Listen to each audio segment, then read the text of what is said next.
But what I'm gonna be playing is gonna be a Gnoll. Don't want to start Cinder Acolyte. Perhaps Wanderer. Doesn't sound so terrible. Let's give it a try. Gnoll, Wanderer. I start with a short sword, scroll fear, potion of might, wand of poly, scroll vulnerability, and plus 0 letter. No spells. Um, Interesting stats, leaning slightly towards dexterity. Got a lot of short blades. A lot of evocations as well. Those ones are gonna be useful. A little bit of unarmed combat for some reason. Mm, and that's pretty much it. I guess I look forward to replacing my short blade with a dagger of poison. You know, the classic Faded Altar. Ignis, Behumet, or Jeredelem Null. Enter. Ignis. Alright, we got Ignis from a Faded Altar on D1. That's gonna be interesting. Igni is pretty much like we started a Cinder Acolyte that actually has dexterity. So I was heavily considering starting a Cinder Acolyte, but I decided against it because of the lack of dexterity. Null wants to use whatever is the best item that you have found off the floor, and using a sword effectively with 4 dexterity or so, which may not be the case for Null, like they may not get such drastically low dexterity, but still it kind of feels like that sometimes. Anyway, it is definitely complicated. So yeah, very happy to see that we got Ignis. One of the greatest parts of starting a Cinder Acolyte, however, is starting with Scorch. And I do not have that, of course, I don't have that. But at least I have a pretty good weapon skill. Don't have a pretty good weapon. But soon I'll have a good weapon. Anyway, I should probably. I was thinking of quivering something else, like a different wand, but it doesn't seem like I have that option. Gonna be leveling up dexterity, hoping to find pretty good short blade to make use of it. We found chainmail and scalemail. Unfortunately, that is immediate, absolute punishment for daring to level up dexterity instead of strength. Because I could have used these. At the very least, this scale mail. I wonder if I can use it with 11 strength. It may not hinder me as much. Let's give it a try. 7-8 defenses. Definitely not the greatest thing ever, but it could be significantly worse. So we're gonna take it.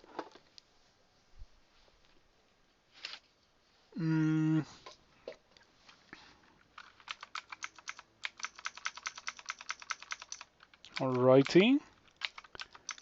This D1 has been very heavily populated. It is not uncommon for me to get D1s that have about half of the experience of this one. So I would consider that to be a good thing. Very, very good thing. Hello, Neuroactivo. Thank you for stopping by. Good to see you around. I hope that you enjoy Crawl because I'm currently playing Crawl. There's definitely more variety on the stream for the future, but for now, we're playing Crawl. And thank you for the follow as well. I appreciate the follow. Do you play Crawl? You do play Crawl. Okay, you kind of read my mind.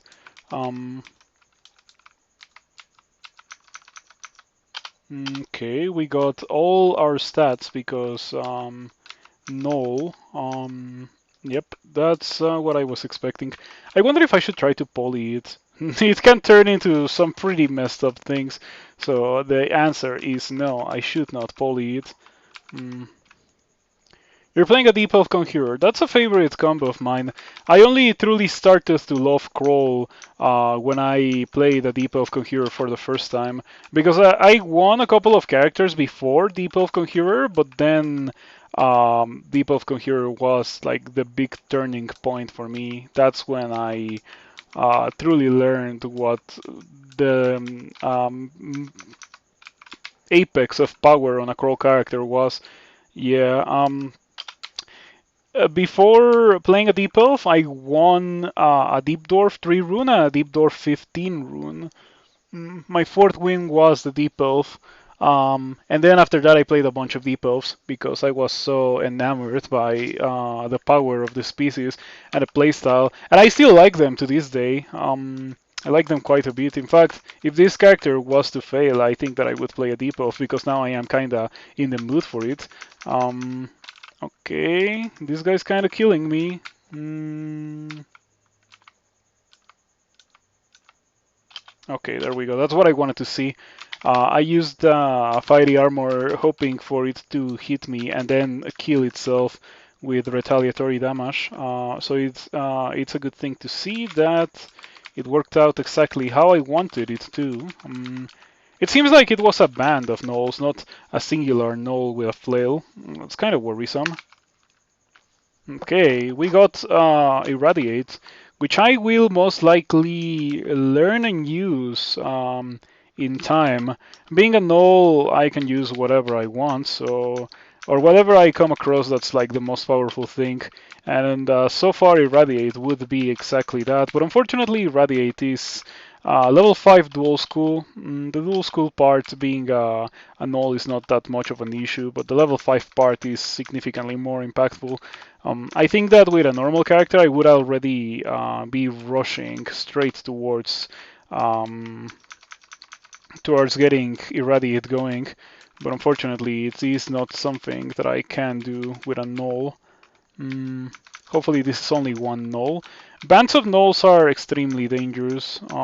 You don't want to see the ones with halberds and stuff. And yeah, talking about bands of nulls with halberds. Oh, and an ogre too. Okay, we need to go upstairs.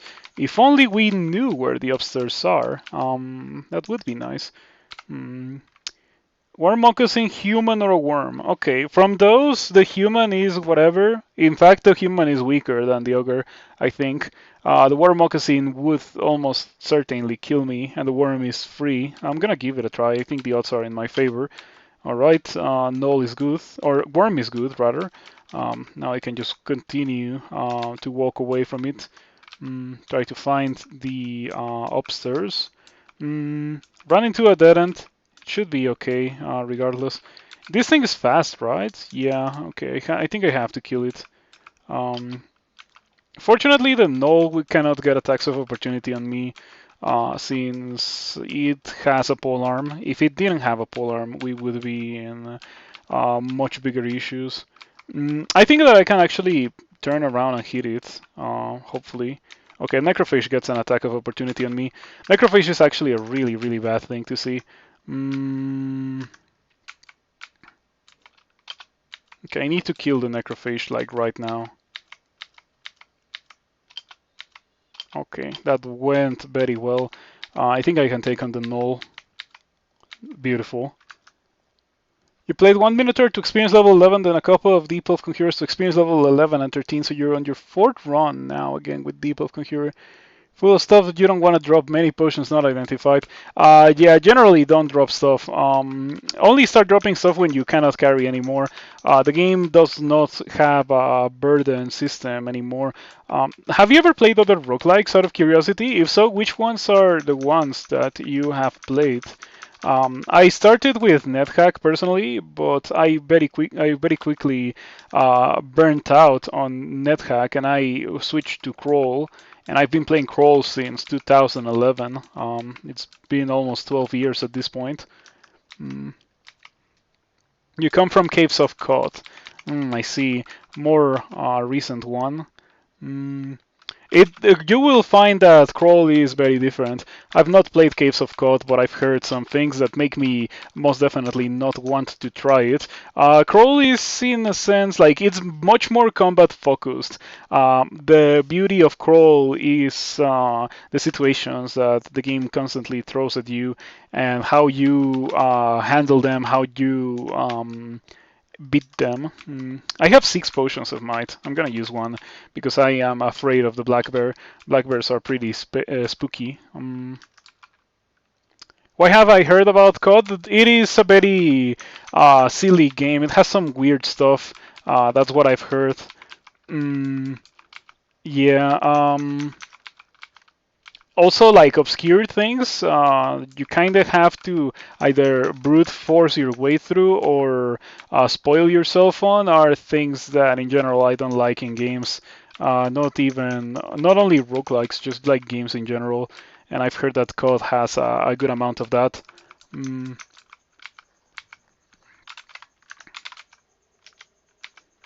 mm, mm. Yeah, when it comes to video games as a whole, I like to play a game. I like to be presented with a challenging situation and then also be given the tools to beat it if I play it in the correct way. And then like feel fulfilled because I feel like I accomplished something by doing it. I don't want to get destroyed by randomness, which unfortunately does tend to happen every now and then to with crawl. It's not an always kind of thing, but it is not uncommon for me to just get hit for 60 damage across 2 turns and then die in the early game. Mm, or in that same in a similar fashion, get hit by 120 damage in the late game in a single action and then die. By the way, this reminded me that I picked up an Amulet of Regen, which I should absolutely use since Regen is the best amulet there is in the entirety of the game, in my opinion. So I'm gonna hold on to it for a while in my neck. Um, but yeah, what can you tell me about COD, being a person that has played it in the past, and I assume you have enjoyed it? Um, do let me know about the game. Do you see any similarities or drastic differences between COD and this game? I cannot really tell you personally, since of course I have not played COD myself. I've only heard about it. I do have a lot of experience with this. I have played a lot of NetHack, a bit of Slashem, Doomarel, bit of Tome, a bit of SealQ. There's definitely a decent chunk of roguelikes that I've played myself. By the way, we got shafted from D2 to D4, but D1 was so benevolent. We got so much experience. We even have a rather okay item in the form of this Dagger of Draining that it was not that much of an issue. Anyway, we just found a massive upgrade in the form of Crya Smellcoat. This will be relevant for me for quite a while. I think that we will see a lot of use of the Cryo Smellcoat ability to double my healing from potions, because we are at the earliest stage of the game, the point at which potions are at its most useful. So in situations where I would like to drink a couple of key rings or a heal wound to heal myself, I could probably get away with only drinking one key ring. Um, which is going to be pretty nice. It pretty much turns your key rings into heal wounds. Not only that, but it also provides you with a lot of armor class. As you can see, I have 18 armor class now, which is absolutely titanic for the point in the game that I'm at. So far we have had some really good luck. Having a good time with this character. Thank you, Kroll, for being benevolent today. Less tactically oriented, I guess. Crazy and wild. Yeah. Not so sure that I am into crazy and wild, or more like I already have my feel of crazy and wild with NetHack. NetHack is a very crazy game. It is very much controlled chaos and randomness. NetHack. Once you learn how to beat it, you can probably beat it with a good degree of consistency every time. And yeah, that's kind of like the thing that made me not want to play it. Not only was I not so interested in the randomness or like the crazy wacky stuff aspect that NetHack presented me with, but also the fact that I beat NetHack, right? And after I beat NetHack, I knew the formula to beat NetHack every time. The wonders of NetHack, when it comes to my personal opinion, were on the journey, the learning of the game. Um, yeah, okay, this Gnoll Boda is kind of not really destroying me. Does any of... Yeah, they don't have halberds, so it's not the end of the world. And I am really strong, as you can see. Yeah, even though I got netted, that went very well in my favor. So not bad, not bad. Still looking forward to a weapon upgrade. This could be exactly that. It's a really, really good sling.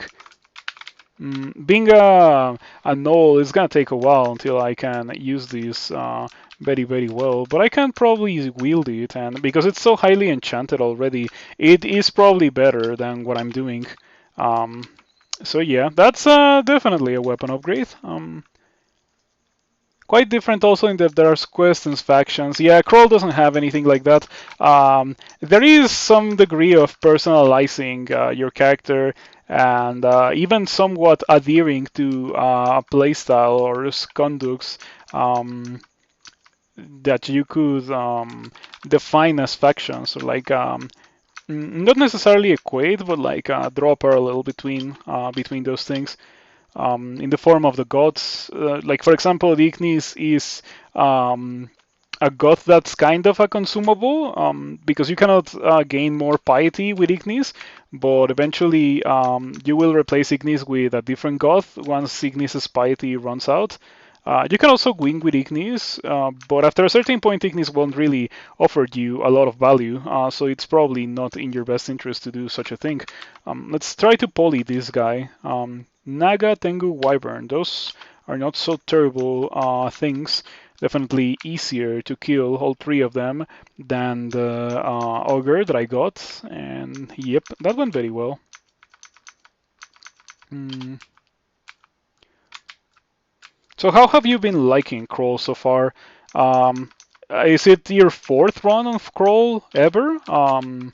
Because I have thousands of runs and hundreds of wins. Yesterday I was counting how many wins I had for the purposes of making a comment on Reddit, and I found out that I have 269 wins over 11 years, almost 12. Though there were some times during those 11 years, almost 12, where I didn't play a single game over the course of like a year or so. But I still count that. I've been counting pretty much since I started playing the game. A very nice thing about Crawl is that if you are playing in a server, you don't really have to worry about losing characters to time or so. Everything is just backed up in a server, so you can ping for whatever character you want and take a look at the log and like remember the good times, that kind of thing. Yeah, I like that. I think that is very, very useful indeed. Mm. Fourth ever. You play on Shtawa. All right. Pretty good server. I assume that you're in Europe if you're playing on Shtawa. It's a French server. Scale mail of the armadillo with regen. Not terrible, but Cryos mail code is a pretty busted item for the point in the game that I'm in. So otherwise, I would be very happy about that item that I just found. That scale mail. Spain. Oh, hello. I am from Mexico, so hello from Mexico. You can type in Spanish and I will be able to understand it perfectly if you feel like you have issues transmitting an idea or a concept in English, so don't worry about that. But I decided to stream this in English, and I've done it since the very beginning because there's like not really that much of an audience for a game like Crawl between people who speak Spanish. So early in my Crawl career, or I guess my streaming career, I suppose, I decided that the correct thing to do was to stream in English.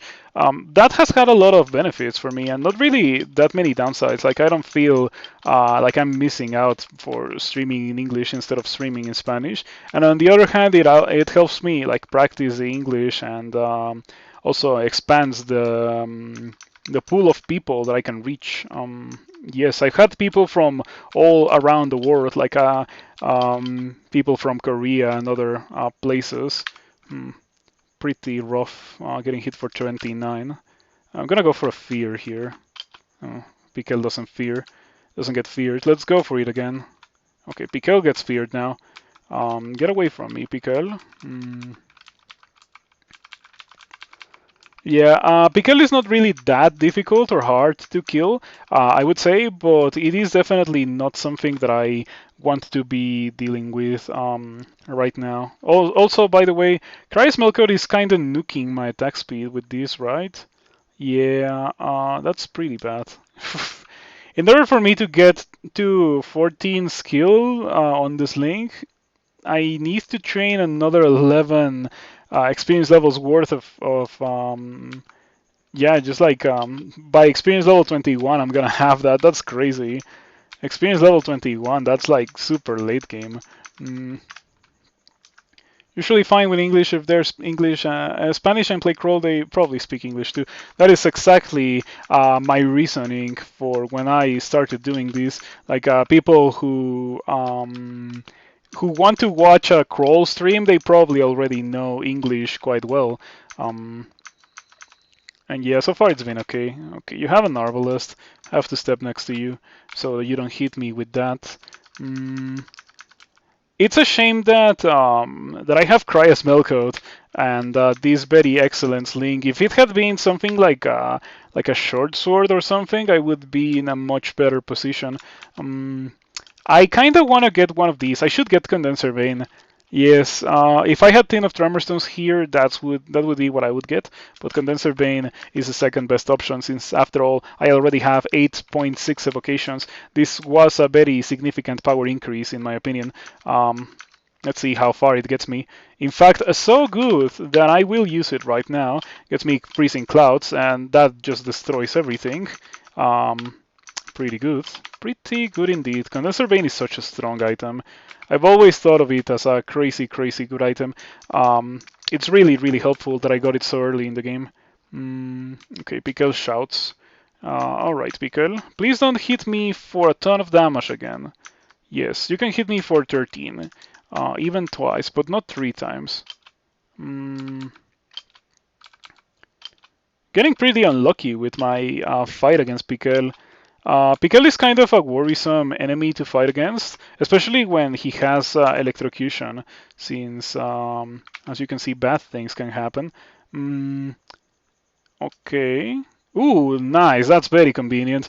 My juvenile but weird beast kills Piquel, and I get access to a robe of fire resistance, which I might want to carry around. Yes, I do. I do want to carry it around. The whip is also pretty good. Very, very good, very good weapon. Mm, Much better than the dagger of draining that I'm carrying. Not that I'm using melee weapons that much anyway, but if I want to use a melee weapon for some reason, I'd rather be using the whip. So you've been trying to level conjurations, translocations, and hexes. Depends on what you want to do. Personally, with Deep Elf Conjurer, I try to first of all, I try to get 4 conjurations, like from the very beginning, or only spellcasting, sorry, 4 spellcasting. Then 8 conjurations, 8 translocations, then 8 spellcasting, then 8 fighting or so. That's like my staple training for the very beginning of the game as Deep Elf Conjurer. I don't tend to use Fulminant Prism. Not because I think it's bad, I think that it is actually a pretty good and respectable spell to use. It deals a ton of damage, but I don't like the targeter. It kind of slows the game quite a bit, in my opinion, so that's why I don't really use it. I have 30 armor class, so I'm not afraid of this gargoyle. Normally I would be, but I just have incredible amounts of defense right now.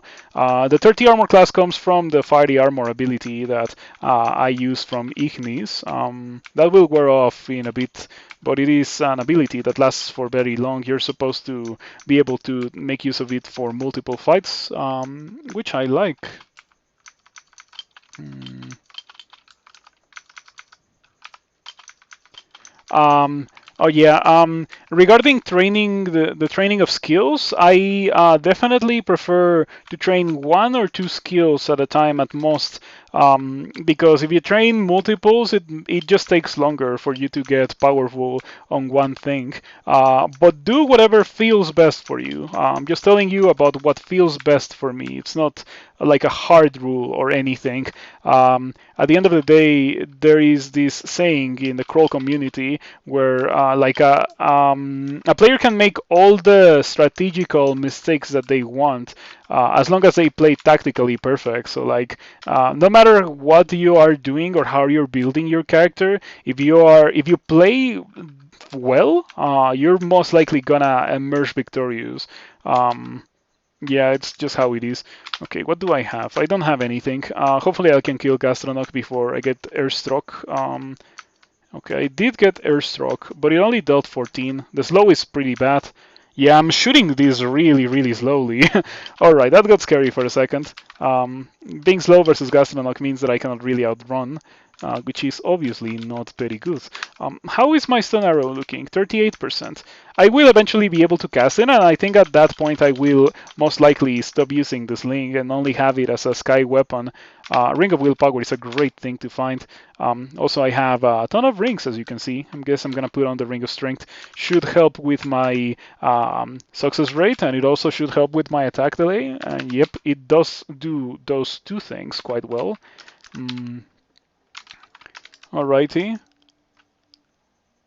You do one or two at a time, but in the end, I think it's the other way around. Later on, it doesn't really matter that much that you dilute your skill training because you're already like really, really strong. Like once you have all that you need to win the game, that's when you can afford to do that. Earlier on, you probably want to be as powerful as possible as soon as possible. Okay, let me pick up these nets. I want to go up the stairs. Yes, because I got marked.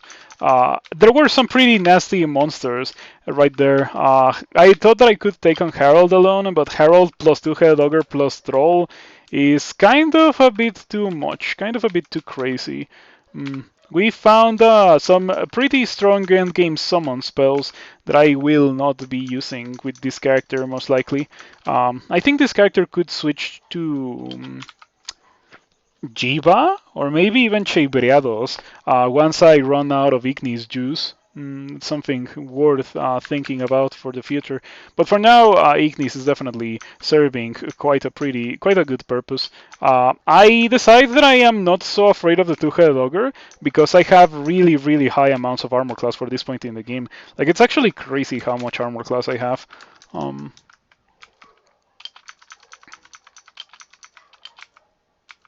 Ring of the Hair, that's another really, really strong thing to have. I think that I can replace my Ring of Willpower for the Ring of the Hair right now for a bit. It's unfortunately not something that I think I will be using for the entirety of the game, but I'll use it for a while. 8 evasion is definitely quite impactful. Like, I have had characters that have won the game with less defenses than the ones that I have, and less resistances too. Yeah, I've won the game with some pretty awful characters. Fortunately, this is not shaping up to be one of those awful characters. The Skeletal or the Phantasmal Warrior is really, really scary. It hits super hard to begin with. It hits super hard, and it also does this, which, yep, okay. I have to teleport away. You kill the Hornet. I am rather close to the Skeletal Warrior, or to the Phantasmal Warrior, sorry, but it doesn't know where I am, so I fortunately was able to regen to full HP. Time to use more Scrolls of Identify, because I have Cryas Milkcoat. We definitely want to identify potions of heal wounds as soon as possible. I only have one, but it's okay. I'll be getting more. It's a very common item. And not only that, but also they are going to get me. Like, they are very valuable items. Like, they generate a lot of value for me earlier in the game. At this point in the game, I mean, because of the fact that I have Cryas Milkcoat. I can actually use them as escape options where they're not really that much of an escape option. Beyond the earliest points in the game. Like, the more you progress into the game, the least likely it is that drinking a potion of heal wounds will actually leave you with more HP than what you had before you drink it. Just because you're drinking the potion, but monsters are also hitting you, and monsters happen to be good enough at dealing damage that they can bypass your potion healing because it's not that significant. Okay, Fanar is getting kinda annoying. It's not really that dangerous, but the Ice Beast spam is definitely not desirable. I have cold resistance, so I'm not so afraid of Fanar. In fact, Fanar goes for refrigeration there, doesn't deal that much damage. Because I have monsters next to me. The closer the monsters are to you, the least damage refrigeration does. Um, yeah, those adjacent to others will be partially insulated from the cold, taking less damage. Pretty much the polar opposite of Ignition, that actually wants monsters to be closer to each other because it hits every monster with a fireball. Um, this is taking a while. Yeah, okay, we finally get the kill. Not that it was scary or dangerous or anything, because this character is absurd. It is quite crazy already. In fact, so much that I can just sit there and tank all those centaurs. Most other characters would have taken quite a lot of damage from that, but not this one. This one just has everything somehow. It's been going really, really well. I'm surprised. Curing getting useless HP wise pretty soon. Yes, it's not supposed to be able or to be used like that. It's not supposed to heal you. It's supposed to be used to remove confusion and other things. Fortunately, since I have Cry as Melcoat, that will not really be a big issue for me. I'm gonna sit here, attack this guy. Okay, it disappears. There's a Phantasmal Warrior that I had to fight earlier. I would be afraid of it, except for the fact that I actually have some pretty good armor class, and I can even increase it further by doing that. I'm gonna drink a curing for demonstrative purposes. As you can see, the Cryas Melcoat enhances the healing, and I gain 21 HP. Not only because of the healing, but also because I didn't take any damage from the monsters that are surrounding me. These monsters are pretty spooky, I have to tell you. Not only because they're raids, but also because they're like pretty respectable foes. But my character is kinda broken, so I can just destroy them. If you were to encounter something like this in your own character, you would probably have to run away. The torment is kinda nasty. Gonna have to put on willpower to reduce the possibility of getting hit by torment again. Two sources of willpower lowers it to 7%. I'm still affected by the fiery armor from Ignis. I was a bit surprised that I actually got hit kinda hard. Um, Alright, you killed the Death Knight. Pretty good. Let's go back to my Ring of the Hair now. You killed the Wolf as well. The retaliatory damage from the Ignis ability is just great. Okay, we're done with D11. This time the character was just so powerful that the early game was a walk in the park. Or the very early stages of the game anyway. I would say that the early game ends at after you are done with the 11.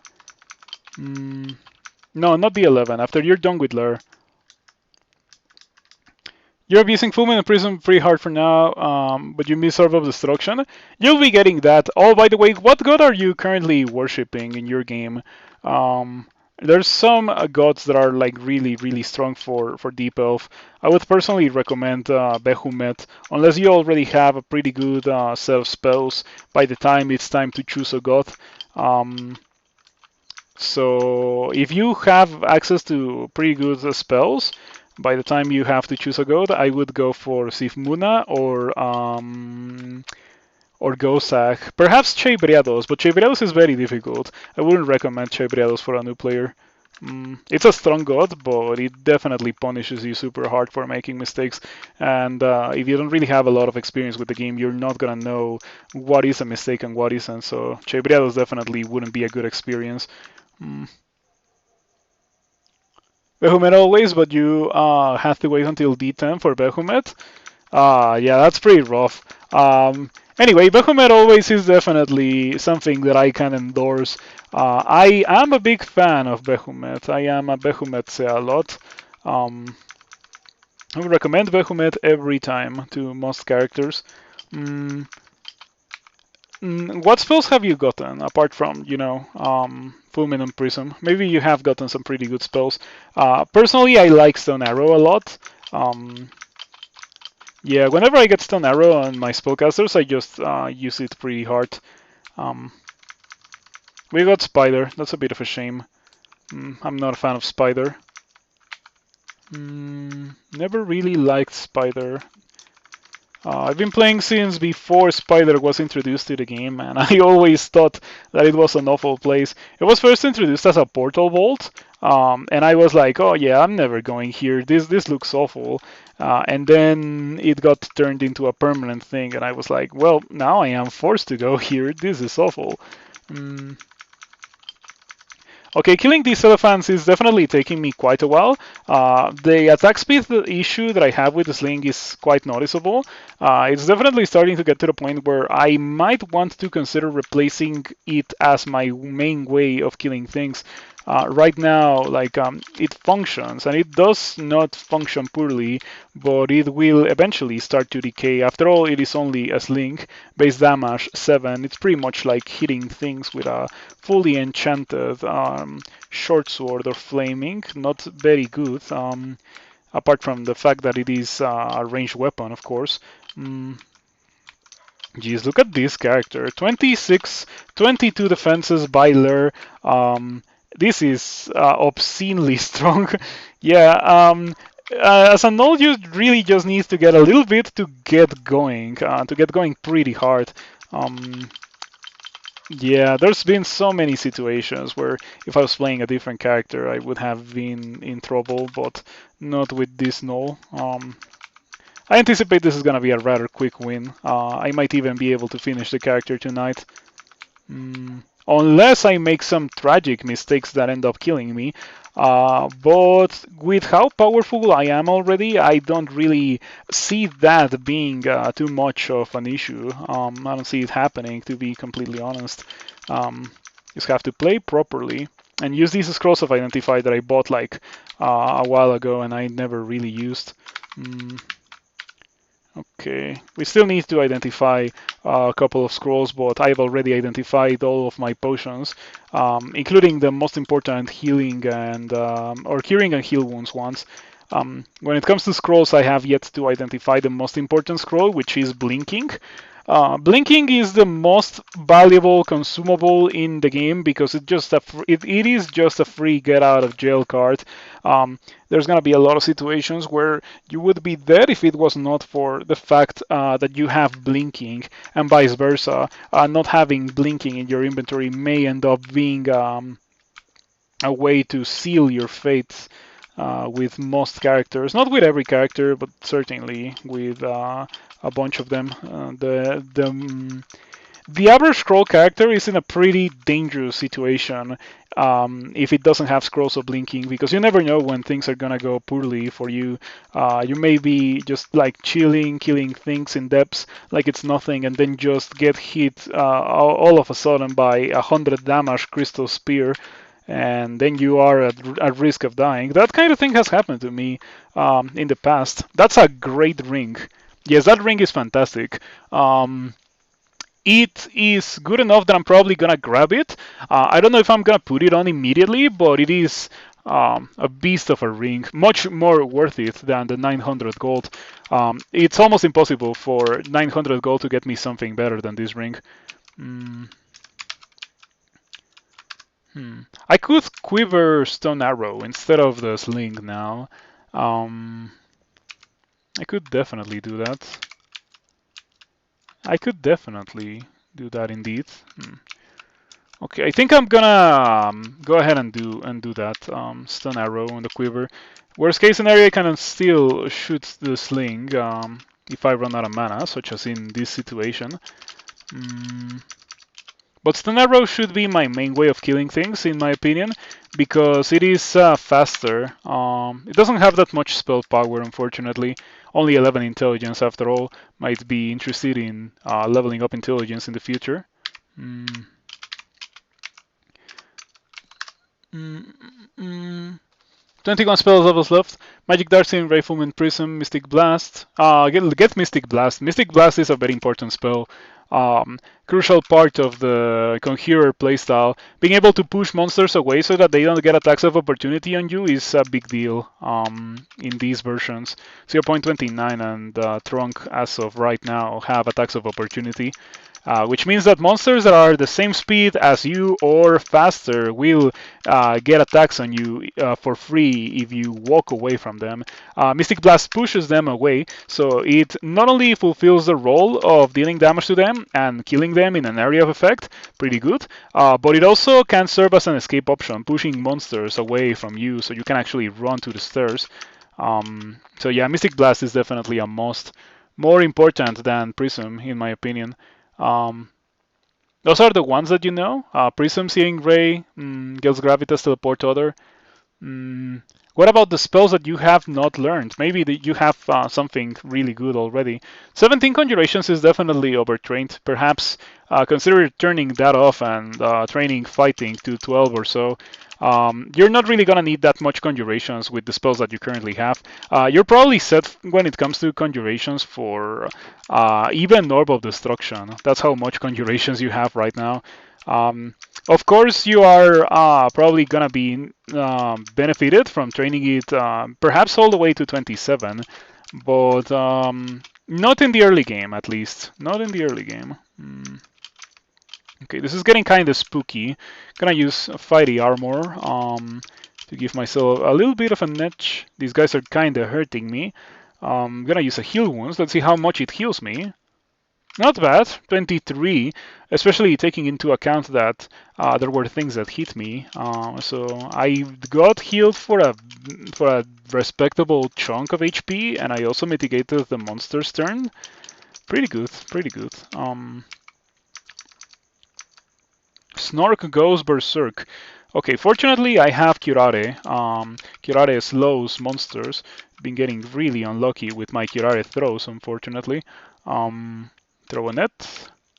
Stun arrow, stun arrow, stun arrow, stun arrow, stun arrow. Net rips apart and Snork comes free. Snork is almost dead. Okay, what I'm currently doing is probably something that you shouldn't do with like 90% of characters, just tanking Berserk Snork, but this is kind of a freebie kind of character. Like, the things that I've already gotten are good enough to carry me through the early game, which is normally considered to be the most difficult part of the game, where you have the least amount of resources and where you are punished the most harshly for whatever mistake you unfortunately enact. Condenser Bane. It's fine. I don't regret spending money on the Condenser Bane early on, despite the fact that I got it rather early into the game, just off the floor, because I gave it a good amount of use before I found it on the floor, so it's fine. I can see that the attack speed of this is dropping to 1.0 sometimes. So we're making a bit of progress here. Okay, that's fine. Yeah, very important to sidestep Cat Pai. Sticky Flame, Dazzling Flash, Beastly Appendage, Foxfire, Freeze, Blink, Frozen Ramparts. Blink is great. Blink is one of the most powerful spells in the game for utility-wise. Since you already have the levels in translocations, you definitely should consider learning Blink. It's like very, very low opportunity cost and a lot of value at the end of the day for you and your character. Oh, I made a bit of a mistake here. I'm gonna have to re-teleport so I don't die. That's fine. I didn't die. You have a weapon that gives you blink. The success rate on the blink spell will almost... I can almost guarantee that it will be more likely for you to succeed at blinking using the spell than using the weapon. since the spell scales with translocations and the weapon scales with evocations, which you don't really have a lot of or any. Um, so yeah, having a weapon with blink is really good, but you need to train for evocations so to be able to use the blink ability. Mm, yeah, obviously, like, well, I think it goes without saying, but in case it wasn't obvious enough, you can just ask me whatever you want regarding the game, and I'll give you my answer or my opinion regarding most situations. That even extends to helping you survive in situations where you think you might be at danger of dying. Um, a very nice thing about being playing online in a server is the fact that I can look at your game while it is in progress. I just have to launch the French server in my web browser and take a look at your game. So you can ask me for help anytime if you feel the need or the desire to do such a thing. I don't mind. Okay, might be an interesting item for the future. That's not. What is this? Wonder what that scroll is. It's probably not blinking, or it might be blinking. That's what I meant. It was magic mapping. It's fine. Hold on, I actually want to carry this. Wands of Charming. Pretty strong item. Let me drop something. Where are we dropping? The Ring of Willpower can go. We already got a very worthy replacement for that Ring of Willpower. This is probably stapled to my hand for the rest of the game. The Ring of Strength can be easily replaced, but the other two jewelry items not so much. And look at these beautiful resistances. It's pre-D15, and I already have resistances that are pretty much endgame worthy. Apart from the lack of resistance to electricity, of course, looking forward to fix that in the near future. We can probably drop this for a while, or we can just drop this as well, drop this. Though having 2 pips of cold resistance could be nice for the purposes of doing an ice cave. Okay, I'll carry it because of that. Yes, exactly. You can also make a dump, and I can click on the dump. Um, Alrighty, pretty good sky weapon. I assume that you're wielding this great short sword that you have for exactly the same reason I'm using this as Link, like to take advantage of its defensive properties. In the community, that is known as a sky weapon because the person who pioneered that technique was called Sky. Sky never meleeed with anything, only used weapons that gave the character that he was playing ideal or desirable properties, such as in this case, intelligence, the resistances. The flight is also okay. It's not something that I would care a lot about, but it is definitely better than not having anything.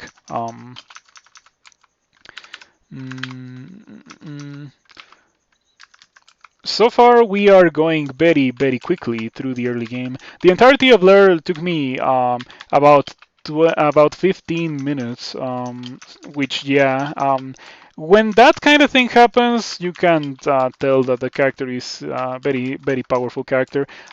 Also, I didn't really clear the entirety of Lure. As you can see, no, I do have the 2 Lure branches, including Slime. But I got shafted for 2 floors, so when I go back to Lure, I should probably revisit those 2 floors to clear everything. Maybe I'll get some nice items. Let me take a look at your spells real quick. Mana Regen 4 Strength. Yeah, that amulet is also a really good amulet. I am a big fan of amulets of Mana Regen.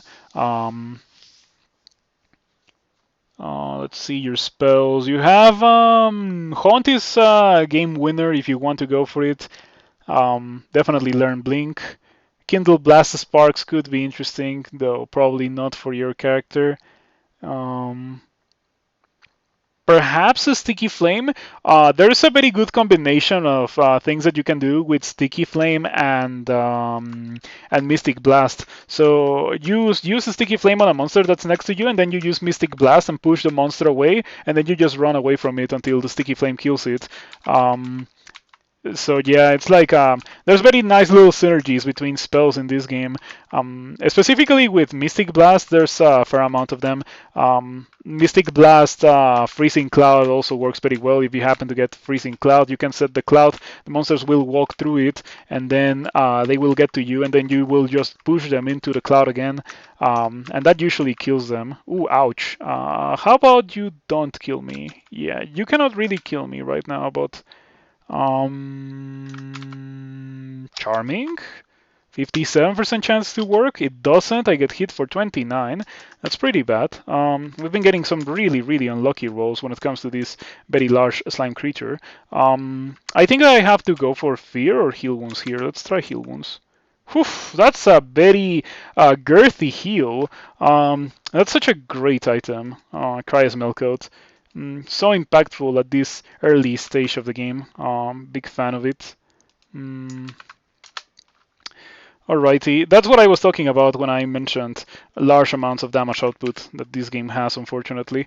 I'm gonna try to go for fear. It works, okay, so I can just run away from the very large slime creature. Does it swim?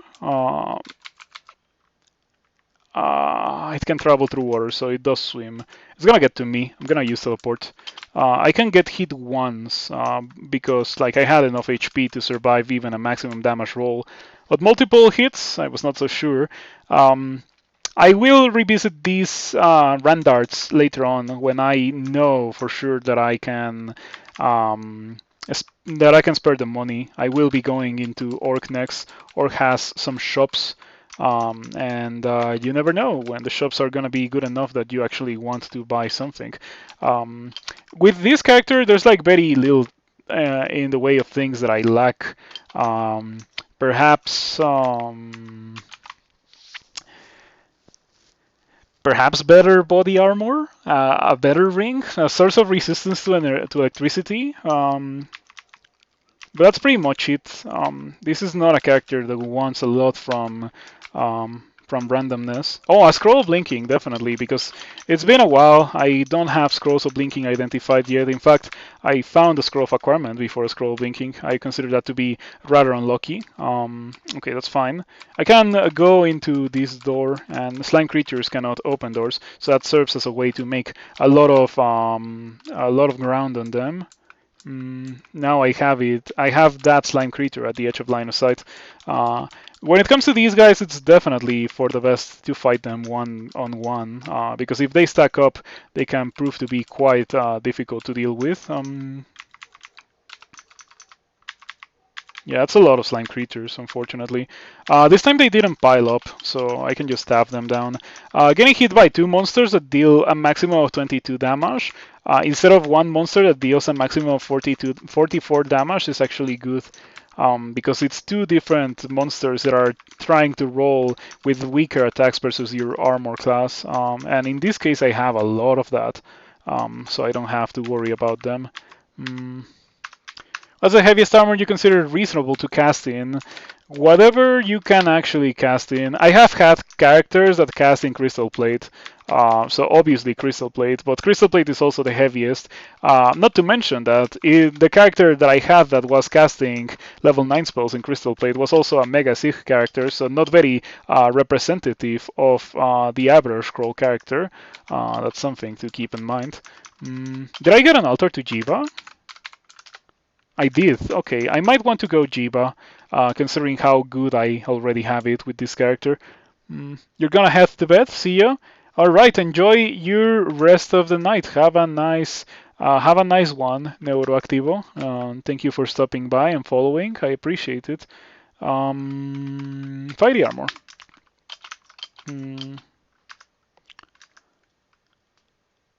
You've just gone to lair apart from dungeon. You're not using any of your 3 elemental staffs. Isn't this a dump, basically? It is a dump. Okay, sorry for not reading all of that. I didn't see it in time. Okay, this is getting kinda complicated. I'm not a big fan of the current situation. I feel like I'm taking a lot of damage. I should follow my own advice and learn Mystic Blast. I don't know when I got it, but I should really learn it. I think that it is gonna be a really decent spell for this character, precisely for situations like this one. Um, Bardiche of Venom and Chainmail of Cold Resistance. Yeah, the Warlord, as always, is quite loaded. I'm gonna use Fear. Should get feared. It does get feared. Most of the non-Warlord guys should just drop dead because of the fear. Mm,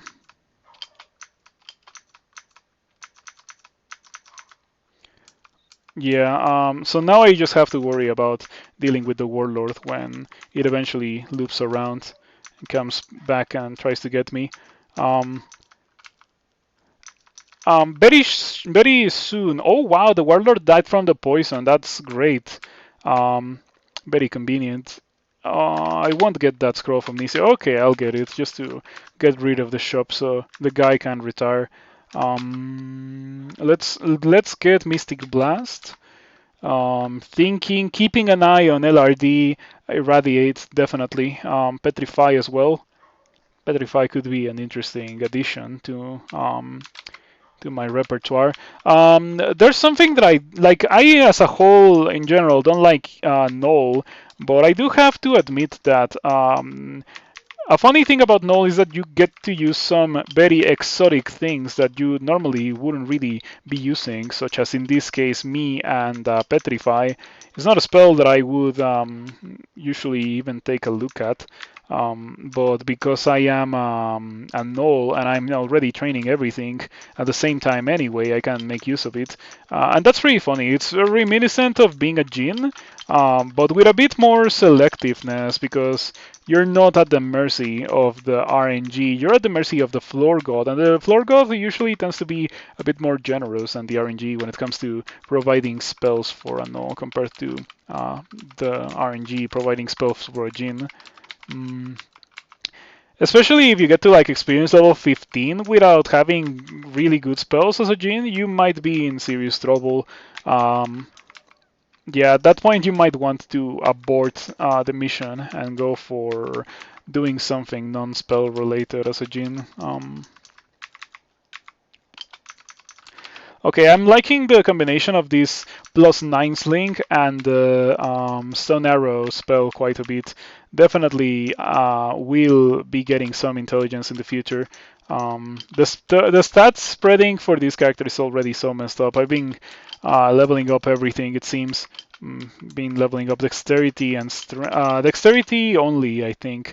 Let's get some intelligence. Yeah, I think that we're gonna be getting intelligence from now on for the rest of the game. This is pretty bad. I should have used the Scroll of Poison. Scroll of Poison is at its best when it comes to dealing with these guys. But this one does have poison resistance, unfortunately. Perhaps Box of Beasts?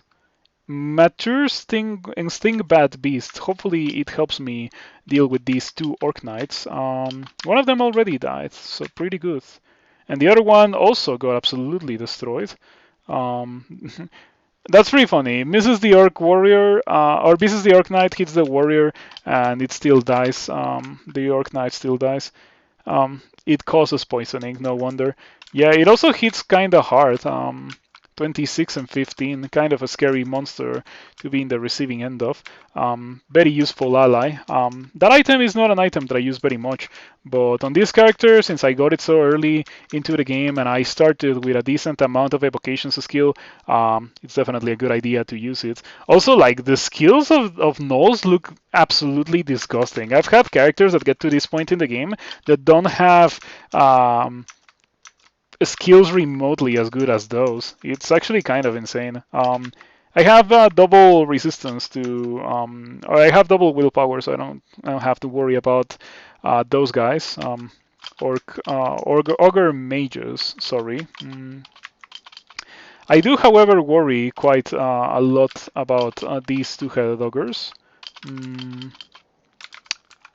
They're pretty hurt, so I just have to wait for a bit for them to die. There we go, beautiful. Scroll of Poison is a pretty strong tool. Takes a lot of thinking ahead to be able to use it. You need to use it before you actually truly need it.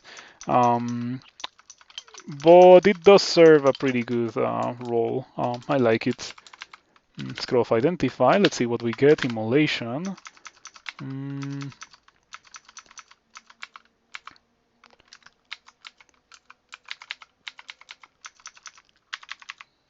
Okay, so far so good. I got hit kinda hard. Fortunately, I didn't have to fight two mighty orc knights at the same time. Having to deal with that is always extremely troublesome. Not a fan of it. Um, but yeah, to answer your question about the heaviest armor to cast on a bit more seriously, I would say that it's probably something along the lines of some dragon scale.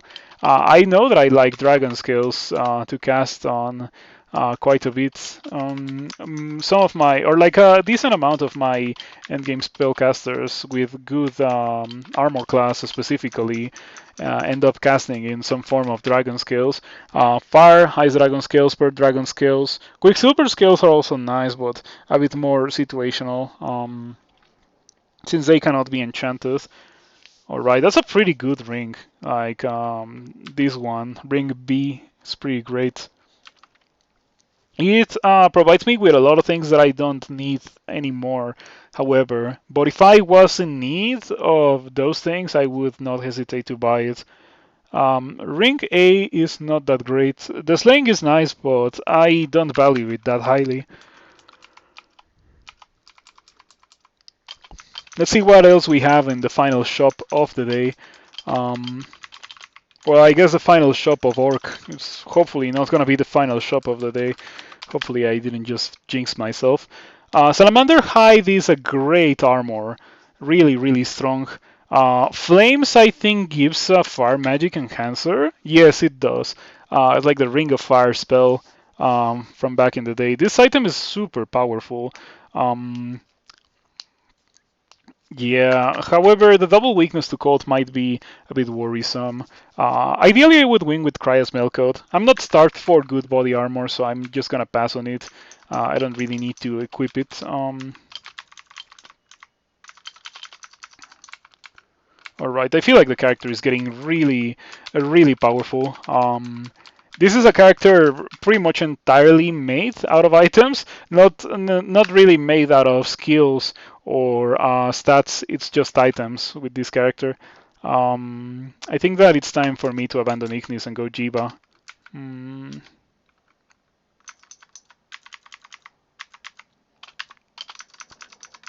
So how much money do I have? 1400 gold. Um, there's some Randards that I want to check out.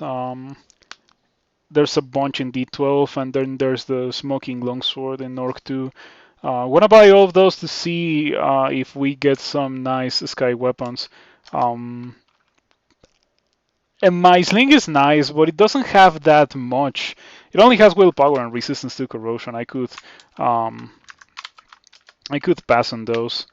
Mm. I want something that gives me resistance to electricity. Well, dexterity plus 7 is not terrible. Definitely not for the purposes of a ranged longsword, but I'm gonna pass on it. Range is just too dangerous. No, I've never been a fan of that property, as you all know, probably. Let's buy this. 3 pips of cold resistance, weakness to fire. Interesting. For the purposes of equipping the Salamander Hide, would give me 1 pip of fire and 1 pip of cold resistance. Or I guess 2 pips of cold resistance if if I keep Cryas Melcoat. But probably not. Probably not. It's also anti-magic, so it would nuke my mana bar. Pretty good hand axe, but it's not what I'm looking for. This is really, really good. Dagger of Venom. It has all the properties that I could possibly wish for. So I'm gonna equip this. Gonna throw that into the trash, the whip that I was carrying. We can also drop that. And now I have 1 pip of every resistance. This is truly a beautiful sight to see. There is exactly one thing that I am worried about now. I only have one source of willpower. Give me one more source of willpower, and we're set when it comes to this screen for the rest of the game, which is truly fantastic. Mm. Oh, plus 8 evasion worth it. Over the 6 strength that I have, not really. Let me show you why with a visual indicator. Take a look at Mystic Blast's failure rate. It's 8%. If we put this on and replace the Ring of Strength, it goes to 12%. It doesn't matter that much, but my body armor was also messing with my attack speed with this link quite a lot because I had the strength. Perhaps I'll keep this around. Yeah, perhaps I'll use the Ring of the Hair for now. I'll go back to the other thing if I really feel like I need it. Hopefully I won't need it because I think that I like this.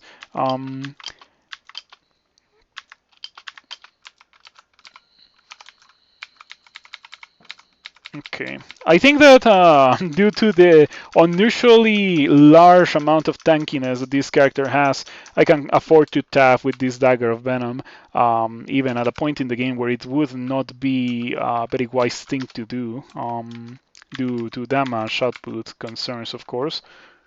Um, but it's going very well. Yeah, this is surprisingly strong Gnoll Wanderer. Oh, by the way, I should probably go ahead and abandon this guy, go Jiyva. A big worry that I have is my absolute lack of Scrolls of Blinking as well. Like, the only worry that I have regarding my resistances is the one pip of willpower that I don't have, but I wish I knew which one of these 3 scrolls was blinking, and then find like 10 more scrolls of blinking, of course.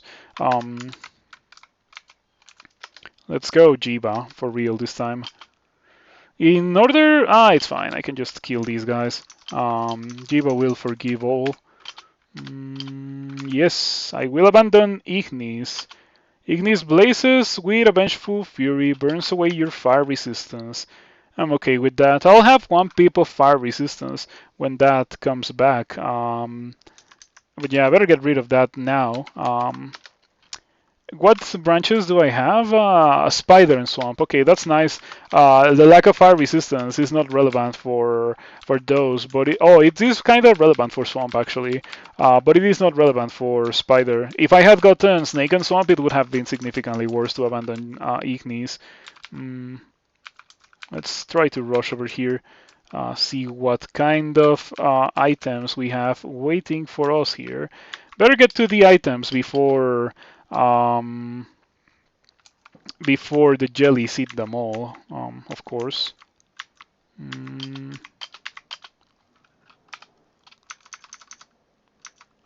Okay, I think that I am powerful enough that I can just deal with this.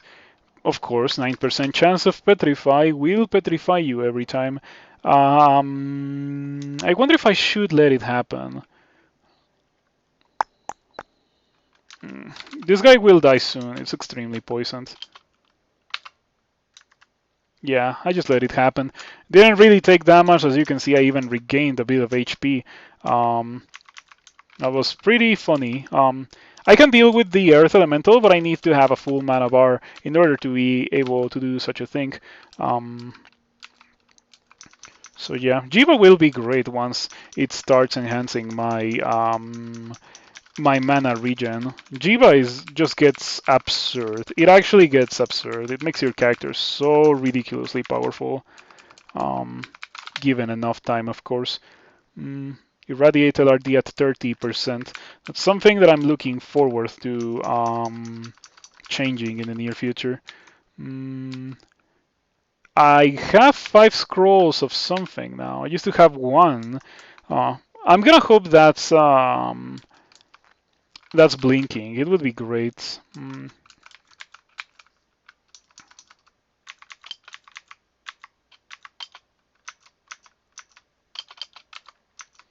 Okay, I have to say that this Dagger of Venom has been surprisingly good for the purposes of killing things. That's fine. That's really okay. We don't have to worry too much about that. I don't even have to drink Curing to get rid of the confusion. Magic Mapping to find the gauntlet. That's not a gauntlet. That's a permanent. Oh, hold on. It's a vault entrance. Yes, it's not a permanent bazaar. It's the vault entrance. Um, so I won't go there for a while. I need to go over the opposite direction to get to the bazaar. Or not to the bazaar, to the gauntlet. Um, it would be interesting if Ignis caught me in a moment of weakness after my foray into the gauntlet and ruined my day. Yeah, that would be interesting. It wouldn't be funny, but it would be interesting indeed.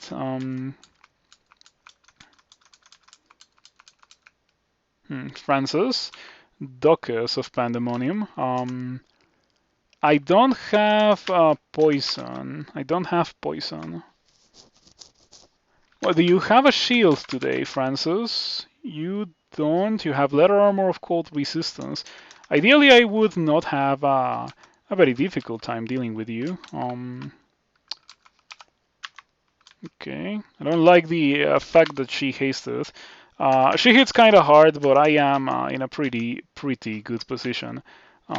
So I'm not so worried. Ouch. Ouch. I'm not so worried. You remember? I don't have blinking. I have Cryas. Okay, that's pretty messed up. Fear? No, fear is not gonna work. I would need to use Boon. Let's go for Boon Fear. Yeah. Not much to do about that. I have regen, so it's fine. Gonna be able to regen to full HP before Francis becomes an issue again. And just as I say that, Francis appears on the screen one more time to try to kill me. She is hasted, so we definitely run the risk of double iron shot again to get hit for 70 damage again. Crawl things, am I right? Crawl things. I guess I'm gonna have to. No, no, no, that's not a good idea. Perhaps reteleport.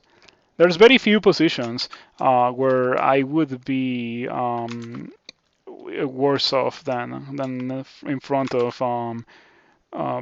hasted Francis. Didn't get paralysis. Paralysis would have been pretty nice. Perhaps I should poly her. She turned into a dire elephant. That's actually great. I am not afraid of a dire elephant as much as I was afraid of Francis' ridiculous and unfortunate damage output. When did she get Iron Shot? Has she always had that? I don't feel like she's always had that. I mean, her more signature features were Summon Demon. Summon Demon, Iron Shot, Tricycle, Haste, and Abjuration. Has she always had that? Has she always had that? I really don't know, like, because it's like a running gag on the stream. I mock Frances all the time, but this time she was actually pretty scary. Get over here, Frances. I can kill you now.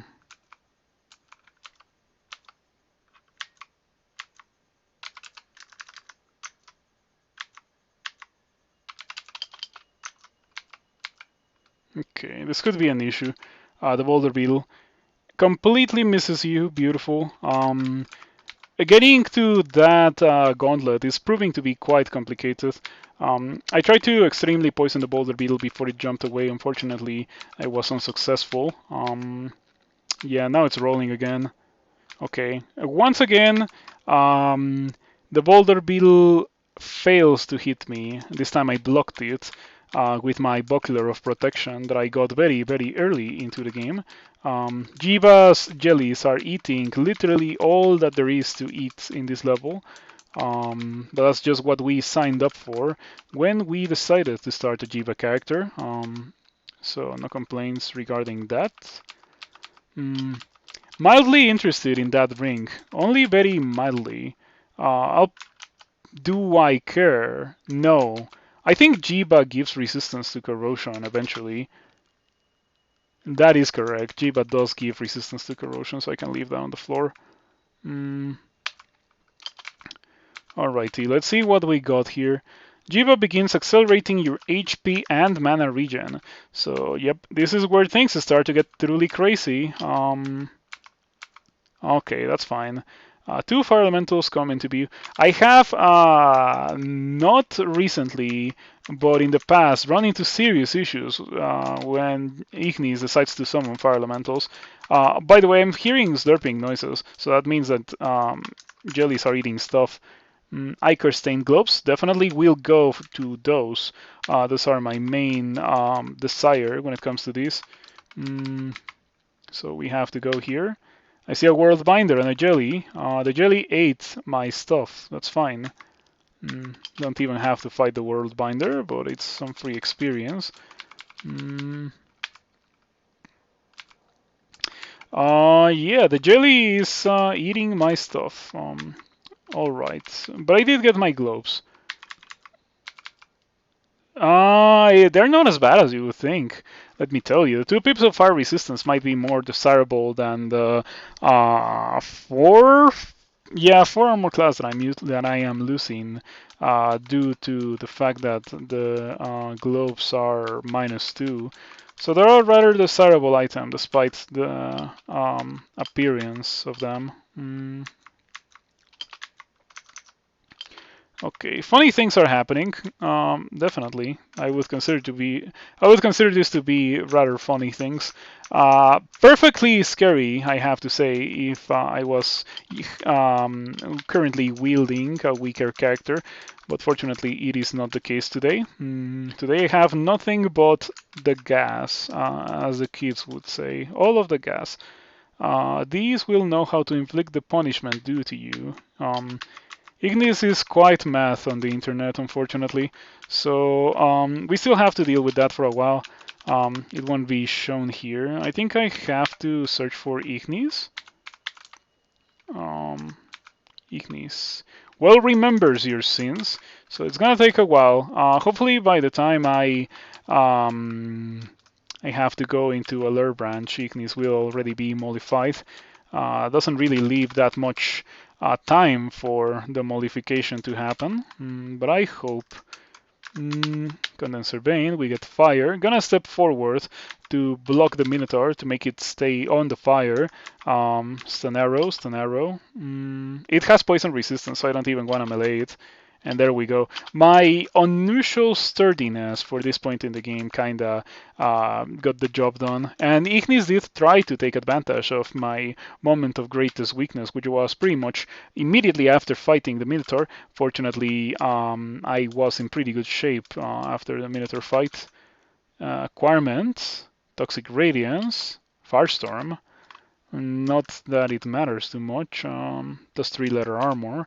Let's read this acquirement. By the way, I still have not found blinking, so once again we are in a game where I have found more scrolls of acquirement than scrolls of blinking. Bit of a shame. +5 Quick Blade is an interesting item. We'll most likely not acquire it. Fog of the Thief or Cloak of the Thief, very interesting. I don't think I care about the -2 slaying. And the Fogu property would be nice. I have a Scrolls of Fogu, so it's not that necessary. The book, I assume it's a Hexes book. Yeah, I'm not particularly interested in this. So the Cloak of the Thief looks like the thing to acquire this time. Regardless, it was a pretty good gauntlet for me. Gloves of Infusion too. Should I even put those on? I'm leaning towards no because of the... No. I have Jiyva. And Jiyva allows me to use the Globes of Infusion without nuking my mana because it's Jiyva. Jiyva just obscenely regenerates your mana, so I'm gonna drop these and I'm gonna use the other ones. Did they increase the chance for Scrolls of Acquirement?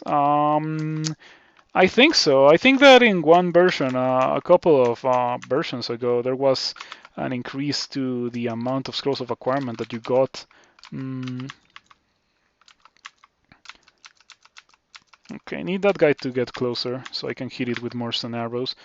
Alright, more fire elementals to deal with. Fortunately, I have 27 armor class, so they don't really manage to deal that much damage to me. Or Gargoyle. Gargoyles are very easy. I have Stun Arrow after all. Stun Arrow is such a great spell.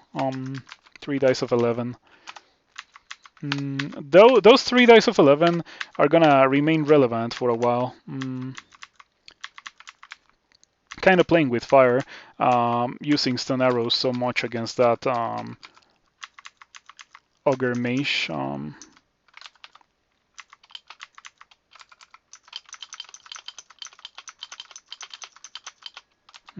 right. Jiyva will no longer protect you from corrosive effects. What's up with that? Oh, probably Jiyva has exploration-based piety, and I haven't really explored a lot, so okay, that's understandable. Leave my money alone, jellies. My money is my money. I earned it by picking it off the floor.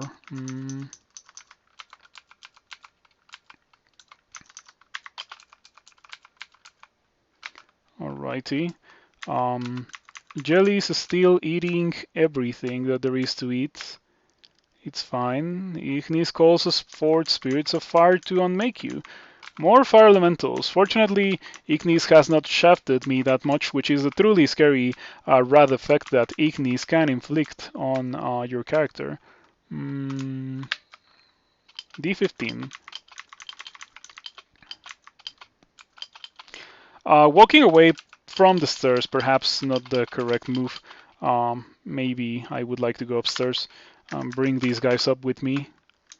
Okay, got a mature shock weird beast, not bad. Getting pretty hurt by this Death Knight. Cannot Mystic Blast Igni or Jiyva would be mad if I did that. That's okay. That's not okay. Looking like a pretty good teleport moment. How much regen am I getting? 2 regen per turn, half a mana per turn, also pretty good. I think that with the amount of regen that I have right now, it's not unreasonable to equip an amulet of mana regen. It may have disappeared already, but I seem to remember that I had an amulet of mana regen on the floor on D7. Yep, we could use that indeed. Interested in finding more identify, of course.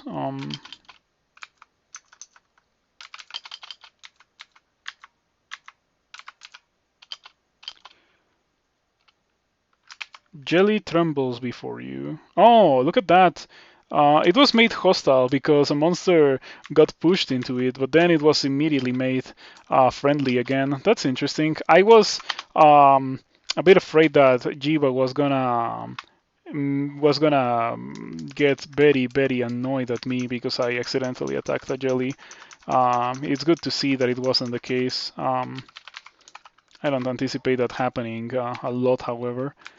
Perhaps I should be careful with my usage of Mystic Blast to avoid actually making Jiyva pretty mad. Buckler. We don't care about normal bucklers. Alright. I think the Infusion brand that I got has been making this dagger into a rather respectable item. Nice addition to my character. Embroidered scarf. It's scarf of invisibility. I'll carry it around even though I'm not sure that I will care for it ever. Since after all I am not particularly interested in doing such stabby things. But at the end of the day, I already have a decent amount of evocations, 12.6. So carrying the scarf lets me take advantage of that for the purposes of going invisible if I ever need to do such a thing. I already got min delay on the dagger, not that it matters too much anyway.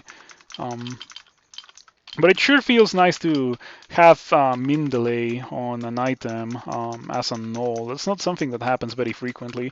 And as you can see, my attacks are just blindingly fast. Okay, I'll start to get mutations from Jiyva in the near future. That's pretty nice. Okay, Ignis Rat should be running rather low. Let's search for Ignis again. Got Ignis.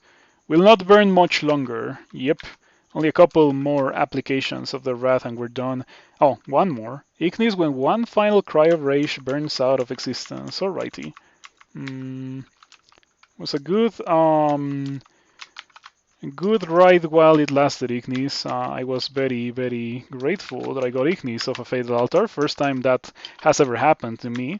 But we got to the point where it just was the correct thing to do to replace it with Jiyva. Um, ouch. Yeah, that's unfortunate. I see that I don't have a lot of heal wounds to take advantage of Crya's Milko's extra healing. Yeah, that's truly a shame. In the entirety of the game, I found like one or two. We've been really, really low on defensive items. Of course, being a worshipper of Jiyva, that shouldn't really be much of an issue, but still, it's rather undesirable. Um, so I would say that my character is lacking a good way to kill monsters to be able to freely go into Elf. But I would love to be able to go into Elf right now to get a bit of extra Jiyva piety, hopefully get to 6 pips and open up Slime 5, pick up the rune and have the ability to do bolts before doing a lair branch. With 1 pip of every resistance, it's definitely looking like I should try to go do Elf. Let's give that a try. Oh yeah, there's also this level that I didn't complete. I just went downstairs for some reason. I don't remember why. Or did I get shafted? I got shafted by Ignis. So we have a little bit of level to explore. Might as well do that. Scroll of identify. Let's see what this is. It's 5 blinking. That's what I was hoping for, but I didn't want to risk my life in the couple of situations where I needed to blink, gambling it all on a stack of 5 scrolls. What if they were Torment or something ridiculous like that? Wouldn't even be the first time that happens to me. Where I have a huge stack of scrolls and I'm convinced they're like teleport or something, and they turn out to be something entirely different. I got eyeballs, and I got your skin feels very cold. What does that do? Frigid envelope surrounds you and freezes all who hurt you. 5 accuracy and sensing of nearby items, which I already have, but it is definitely a nice thing to have more of. Let's go do more of Lair because I got shafted for 2 floors, so I haven't explored the entirety of Lair. That's why my first foray into Lair was so quick. Hmm.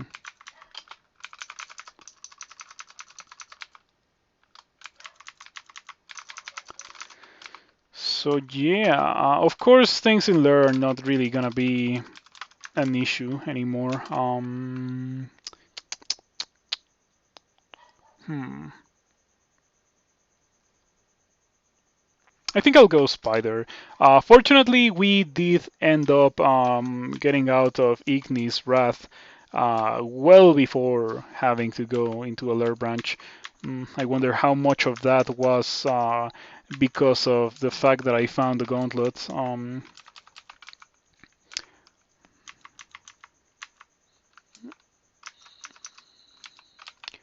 Okay. Feels like a pretty okay character for the purposes of doing slime, or spider rather. I also have toxic radiance. I unfortunately don't seem to have ignite poison, but I should learn toxic radiance. Absolutely. Mm, Pretty great spell for this place. Deals a lot of damage to all of these spiders. Um, yeah, great spell. Oh yeah, I was confused about why that spider was confused, but I have that mutation that confuses attackers. Very very useful mutation.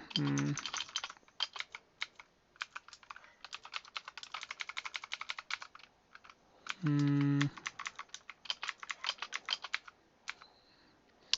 Okay.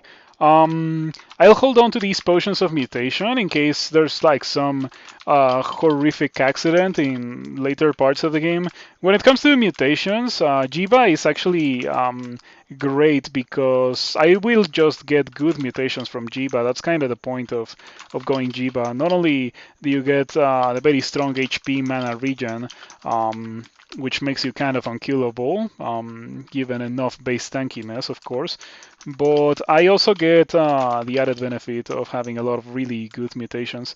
Um, they are cyclical in nature, so I will sometimes have a lot of robustness, and then it will go away, be replaced for or by something else. But it's fine. We don't have to worry too much about it. Um,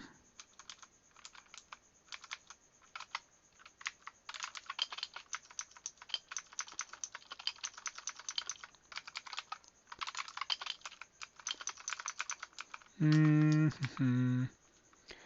Okay, we got some very, very high level spells that I don't think I might be using. You know what I will most likely dip into? My most guilty pleasure in Crawl. Dragon Form, Manifold Assault. After all, I already have the two of them.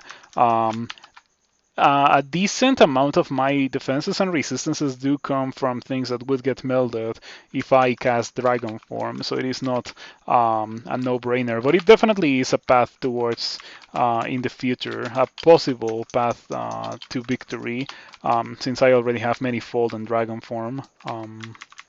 Would be foolish not to try them, especially keeping into account that I have a really, really good mana regen with Jiyva. It also is a good time to try the nerfed version of Manifold Assault. And here we have another scroll of acquirement.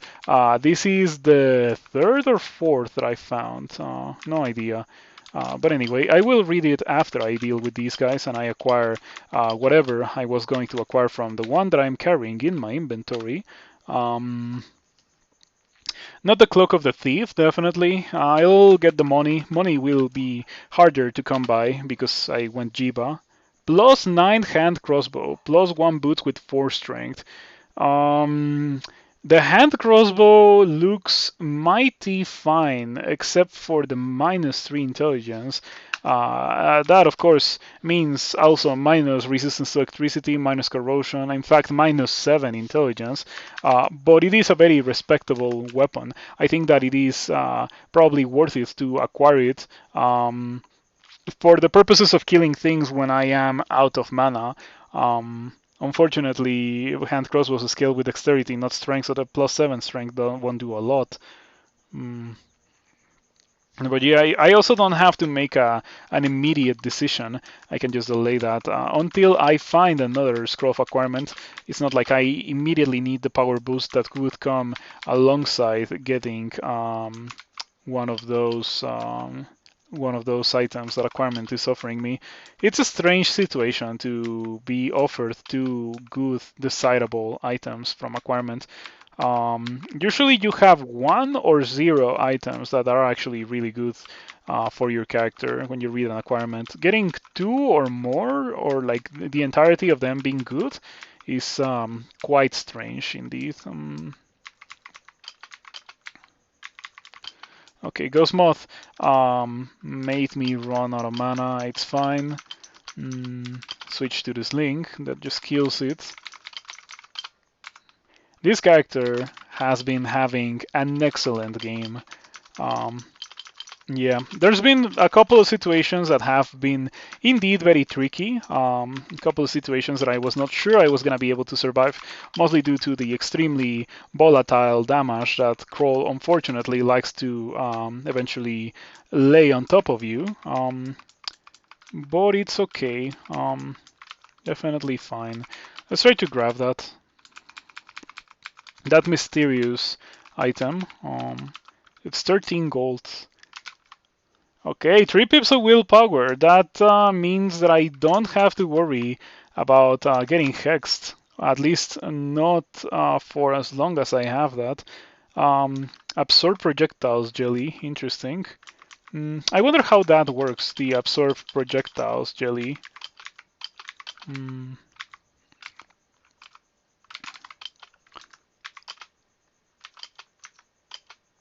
Damian? Is that you? Yeah, it's you. Thank you for the one gift of Damian. I appreciate that. Thank you for stopping by. I hope that you have been doing well. Always good to hear from you, especially if it comes with money. Not gonna lie, I definitely appreciate receiving money. Um, yeah, that was unexpected, but very much appreciated. It's a good way to start the weekend for sure. To get a little bit of a tip for playing crawl. Um, how's your family and everything going? By the way, I also have another thing to invite you to. I know that you were unable to go last time, so maybe this time you might be able to make it. I'll send you a message after I'm done with the stream to see if you're available that day. Fingers crossed. Um, Para eso es. Yeah, sure. Oh, earlier today I had someone from Spain on the stream. It was interesting. I don't really get a lot of people from Spain, especially since my streaming time kinda completely overlaps with the sleeping time of people on Spain. Um, yeah, the person definitely went to bed shortly after the stream started, but still, it was nice to see a new viewer. New to Crawl too. Pretty cool. Oh, Damian, do you like card games? Because I also have a card game that you might be interested in. It's completely free to play. Like you download the game and you immediately have access to every card in the game. So it might be something that interests you if you like card games. Um, it's a game that I like a lot. It's so good. I was playing that yesterday, actually.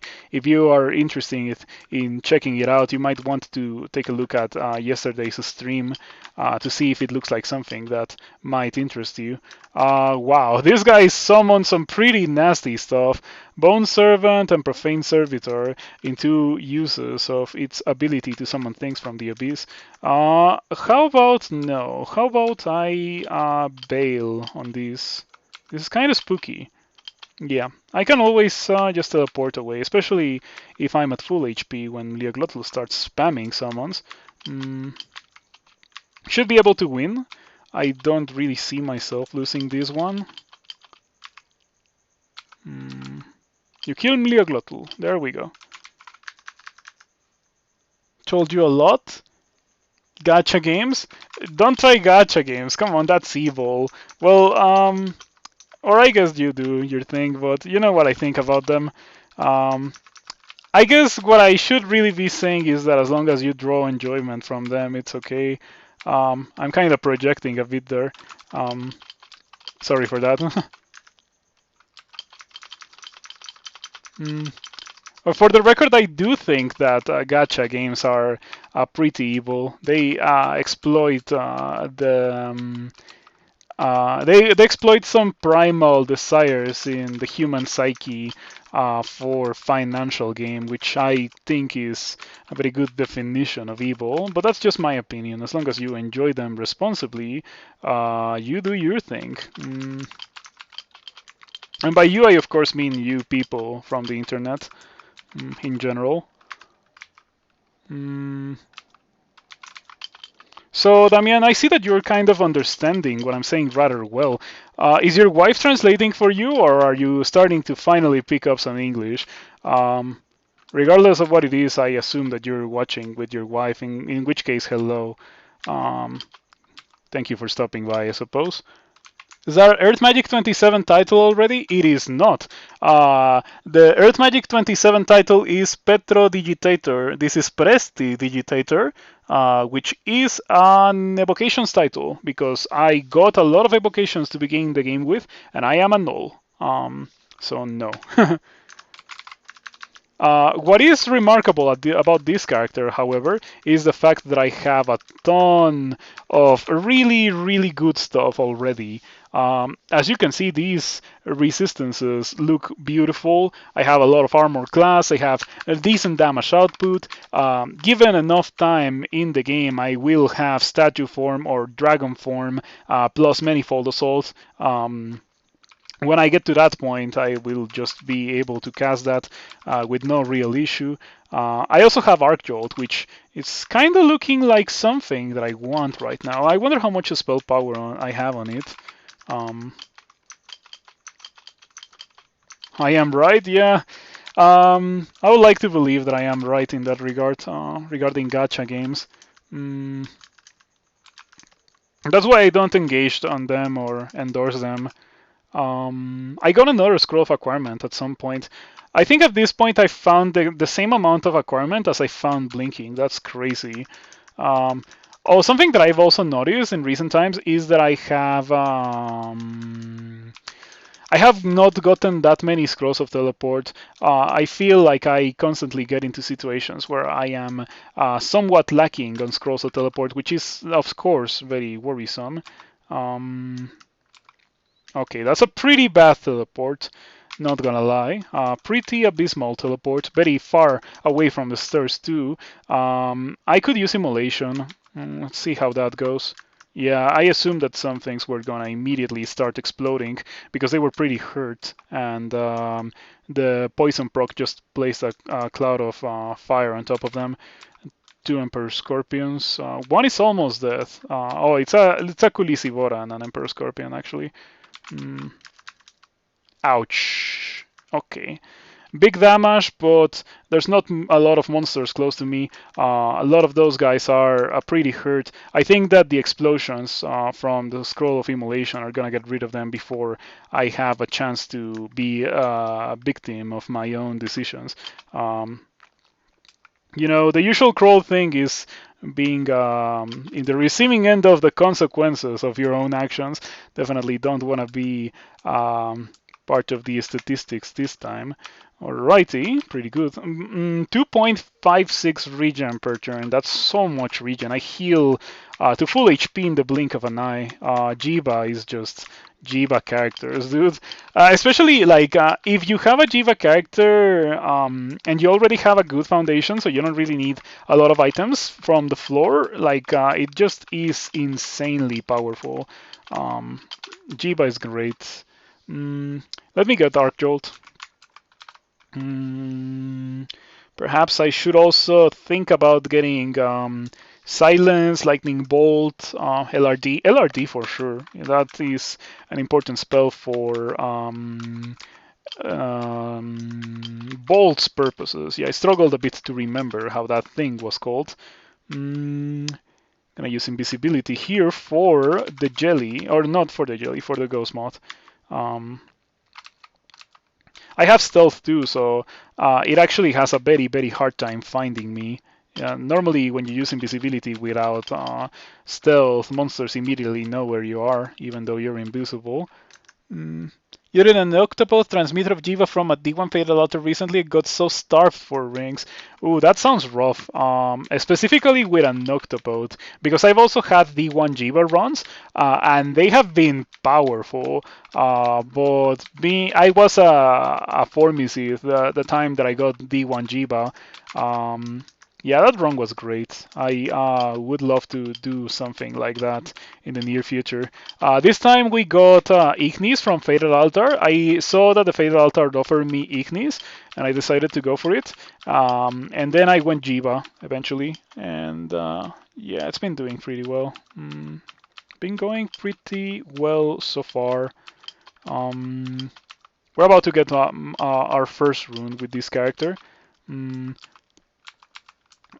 Yeah, I got Krya's mailcoat super early into the game, very very early. When did I find it? D2? Yeah, D2 Cry as Mailcode. I do have to notate that I got shafted past it. I got shafted into D4 before I could find it. So on my climb back up to D2, I was able to find and equip Cry as Mailcode as if it was a reward for surviving the shaft. But I was already in a pretty powerful position before the shaft, so it was fine. I didn't really feel too pressured by the shaft. Um, we got rune number 1. Time to go to bolts. Unless I can get to 6 pips of piety, which doesn't happen. The moment that I get 6 pips of piety, we're going to make a little visit to our friend, the Royal Jelly, to get the free loot that the Royal Jelly so generously offers to me. And the slimy rune, of course. Let's go do bolts. Okay, I think that I have all that I could possibly wish for this place. Yeah, 1 pip of every resistance, lots of HP mana regen, good damage output. Um, Maybe I should learn Irradiate, but I don't know if I want it. I already have Arc Jolt, and Arc Jolt kind of fulfills a very similar purpose while being more spammable. By the way, I should go into my RC file and make some changes so that Arc Jolt is at J. I have grown fond of Arc Jolt on J. How much damage does it deal? 1 dice of 31 is actually some pretty pitiful damage. The character definitely is lacking in terms of spell power. That's one of his greatest weaknesses, perhaps. Not much to do about it, unfortunately. At least not for now. But hopefully in the future we will be able to improve on that. Um, I see that these guys Warax and Bardiche, unfortunately, cannot kill it fast enough. Perhaps Condenser Bane? Clouds of negative energy, that's great. Those are gonna melt these Bold Wardens before they get too nasty. Yep. Pretty good roll of Condenser Bane, giving me those clouds. Some of the strongest clouds that you can get in the game. They affect almost everything. Much better than thunderclouds. Okay, talking about electricity, these thunderhooks not nearly as dangerous as they would otherwise be, since I fortunately have the resistance. They can still hit kinda hard. After all, 3 dice of 26 is no joke, even if I resist it, but not as deadly as they would otherwise be. As long as I fight them at full HP, they shouldn't be that complicated to deal with. Did you see that these guys got brutally nerfed in their department of in the hit dice department? So now they have significantly less hit dice. By extension, their simulacra are also significantly weaker now, and I'm glad. Like, I still think that doesn't address the main issue with Entropy Weaver simulacra, which is that they look the same as other simulacra, but are just like disproportionately more powerful and dangerous than other simulacra. I think that should be a thing to work towards and try to fix to make them look visually different so that the player easily identifies when you're dealing with Entropy Weaver simulacra. Because I think that's the main thing that actually kills characters, not the obscene damage output that they have. Wild Magic, alright. 6 armor class too. Sure. Wild Magic might be an issue, considering that I am a Gnoll. A Gnoll with 17 intelligence, mind you. But yeah, hopefully I can equip some intelligence items in the future. I definitely like the 6 armor class that I just got. Makes me significantly more tanky. I feel like I have resistances, or like defenses and resistances. It is actually precise to say both defenses and resistances.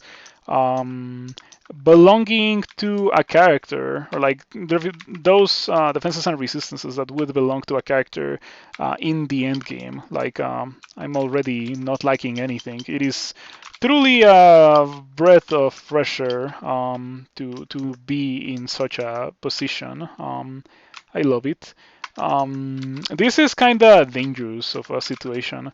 I could go for Arc Jolt, but I am definitely intimidated enough not to want to do it due to the fact that Arc Jolt is very weak right now. And yeah, I got hit for 36 almost immediately. Ouch, 21. Do I have heal wounds?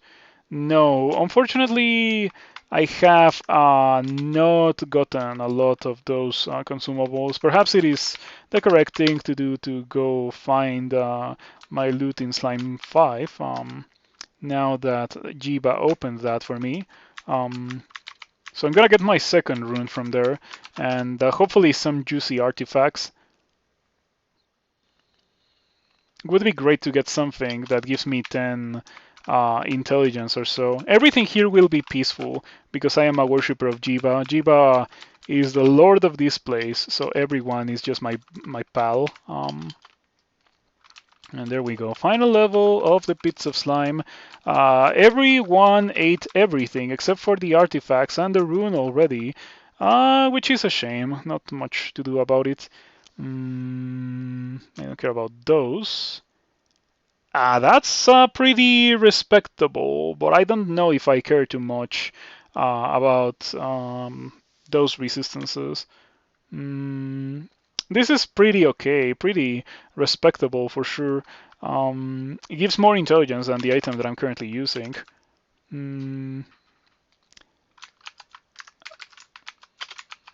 I lose resistance to electricity, so might not be the best thing to use for bolts. But for other places of the game, it's actually an upgrade compared to what I was using before. I don't really need the resistance to corrosion nor the willpower, so it was a good thing that I decided to come here.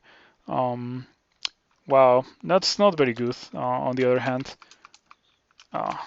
Yeah, didn't really get that many items from here. Whenever you do it normally, there's like a ton of items, of course. So usually I end up finding some really strong things in here, but it was not the case this time.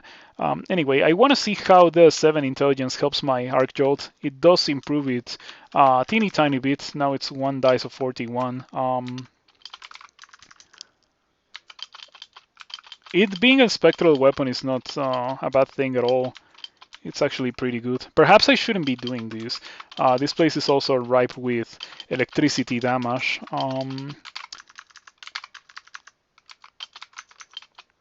Yep.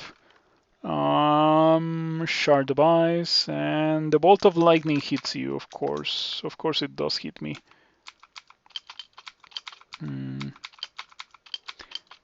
Arc Jolt is a great spell for elf purposes, in my opinion. Since the elves are mostly bunched up, Arc Jolt does a pretty good job of dealing with them. Okay, I'm gonna sit here, poison them with Toxic Radiance, walk away.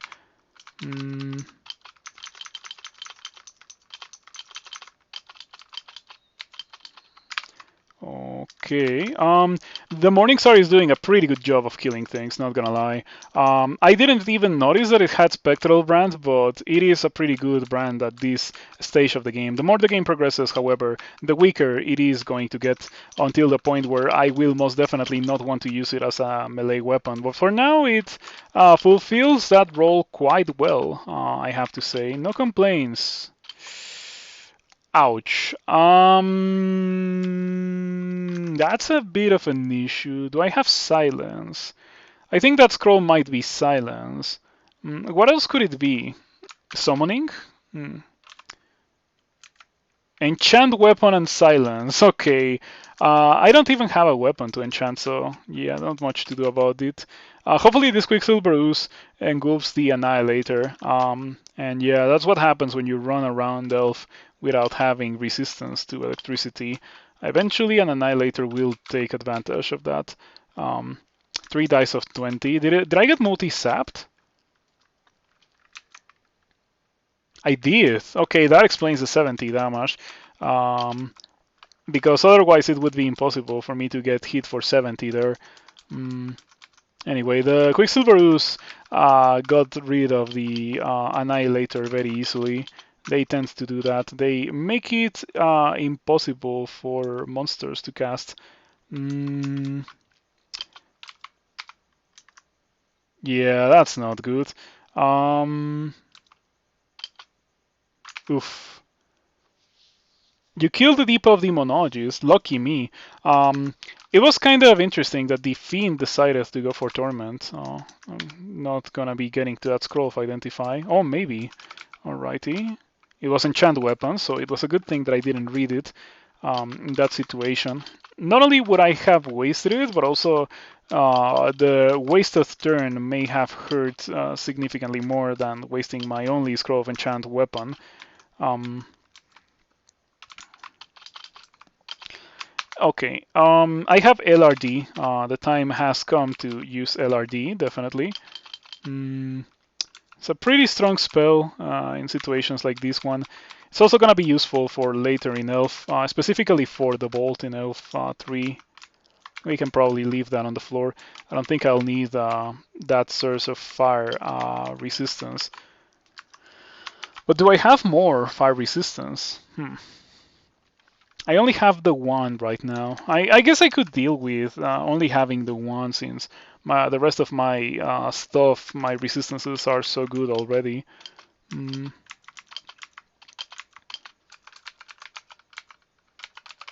Mm, mm.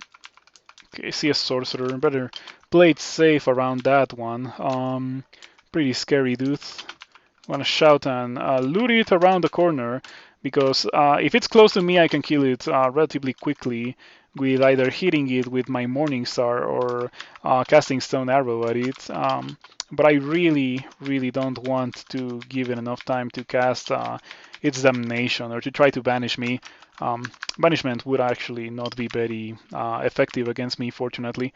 I have a lot of willpower, so no banishments this time. LRD. That almost killed the sorcerer. Another one gets the job done. LRD deals 3 dice of 16. Very low spell power, very respectable damage for sure.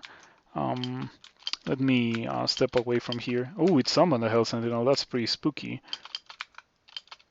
I need this guy to die like right now because, yeah, otherwise we would be in some serious issues. Lots of Zephyrmancers. I switch to my resistance to electricity. Unfortunately, I'm kind of lacking on mana. Jiyva is not a god that I can go for when it comes to asking for mid-combat mana, so I just have to deal with it. And it is a bit of a complication because I cannot really unwield my dagger, so I am forced to tap these guys with the dagger very slowly and very painfully. Okay, now that I am out of enemies that can hit me with electricity damage, I can go back to my Morning Star. It's a lot of Earth Elementals.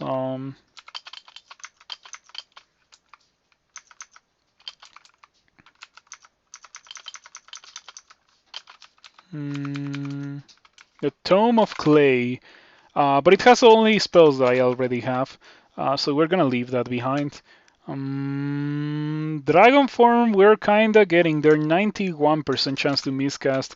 It's starting to go down, so we are almost there. Perhaps by the end of Bolts, by Bolts 4, after getting my second rune, I will have already all the training required to be able to start casting that. And then that will be good enough damage output to win the game with, at the cost of my defenses, my pretty excellent defenses and resistances. So I'm not so sure about that. What I am sure about, however, is perhaps well, maybe not so sure.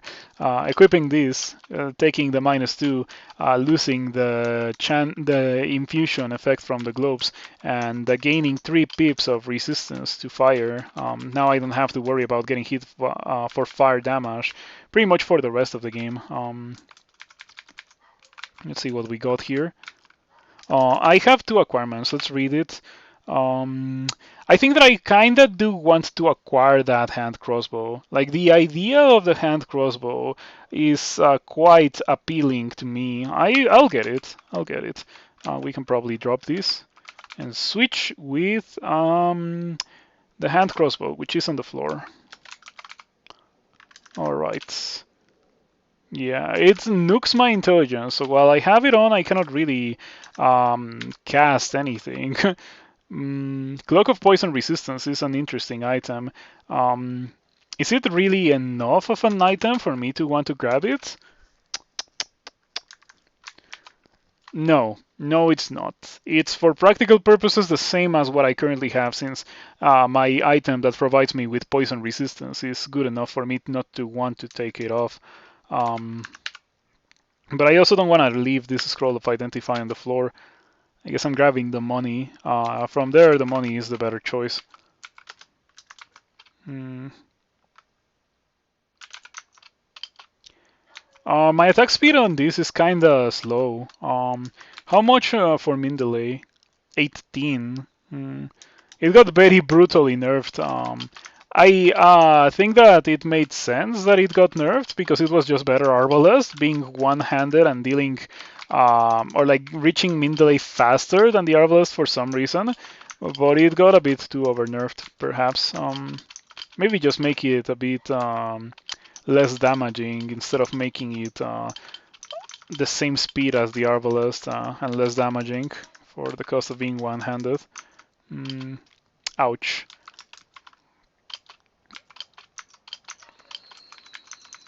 Okay.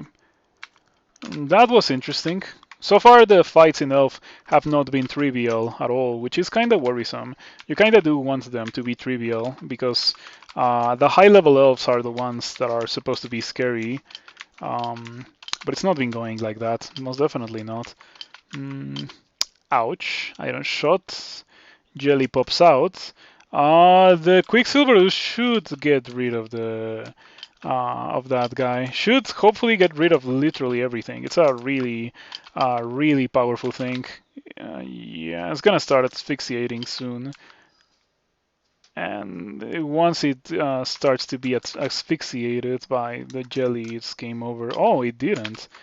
The iron shot kills your Quicksilver, Ruth. It's fine. It's not like I lose anything permanently for having one of those die. These dancing weapons are a pretty excellent reason to get Irradiate, and I only just realized. I'll do it. Irradiate is, after all, pretty respectable spell.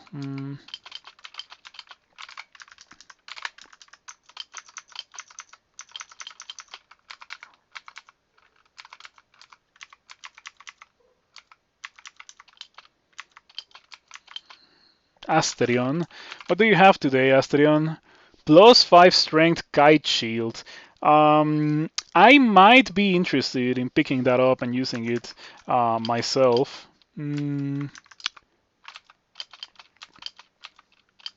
Let me switch to my dagger of resistance to electricity. Asterion does not have poison resistance this time around. Unfortunately, I do not have Ignite Poison. I'm really looking forward to eventually getting that. Could use a Slimify here. Is it expensive? No, not Slimify. Oozemancy. Moderate. Large. I think I'm fine. I don't think I have to worry too much. Immolation, perhaps? That doesn't seem so terrible.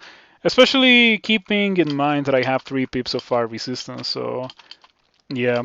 Okay, so it's only a matter of time for Asterion to die. Asterion is normally a pretty scary dude, but not this time. Yep, not this time. So now I will grab this kite shield. Will most likely equip it as well. I like the idea of the 5 strength being on my shield slot, even if it comes at the cost of a slight reduction in armor class. For now, thanks to the 6 armor class mutation that I got from Jiyva, we're okay with losing a little bit of armor class. And yeah, you can see my evasion going up quite a bit because of the extra strength. My success rates must also be better now. Let me switch to my Morningstar. 29, 25, 13. Beautiful. 11% chance to miscast these level 5s. Not bad, not bad. I'll unfortunately have to carry around the buckler of protection. If I drop it, it's gonna be gone forever because it is not an artifact. I can drop the potions of flight. I think, yeah, I can drop them. The only, even if I do not have access to flying, it's not a big deal, and I do have access to flying from these -2 globes that I equipped.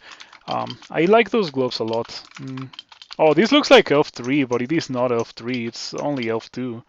That's definitely interesting. Definitely baited me into looking if it was Elf 3 for a second there.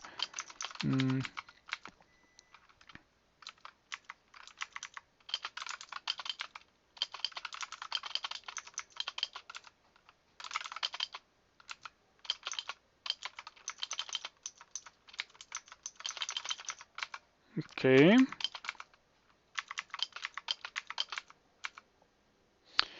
All right. I lost the wild magic, which is not terrible. As you can see, it makes me able to cast things much more consistently now. My dragon form goes to 77% because I lost wild magic. I also got 8 intelligence. That's definitely a big help when it comes to casting spells. Hopefully, I'll retain that for a while. That one I do enjoy quite a bit.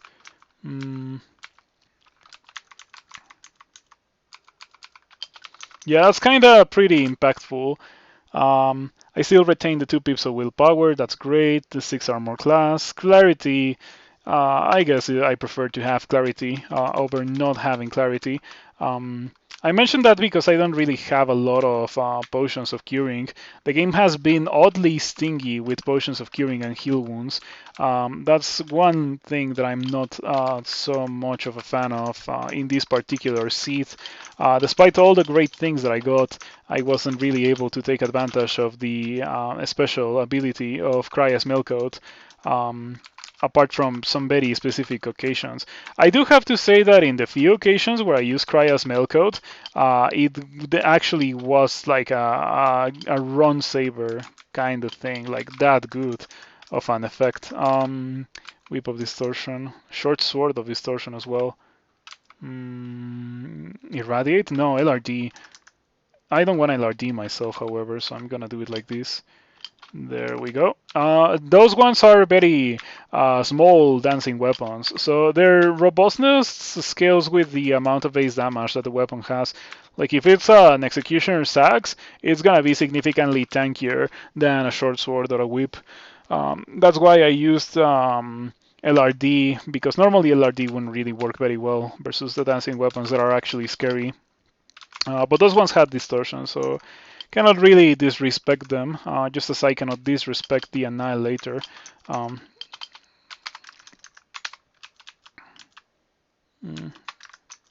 Alrighty, not bad. Let me read magic mapping. Yeah, I only have one. I'll hold on to it because trying to do SOD without magic mapping is such a painful experience. I do not recommend it to anyone. Okay, need to get rid of that guy. Beautiful. Now let's get rid of these guys. Getting some rather rough arc jolt rolls.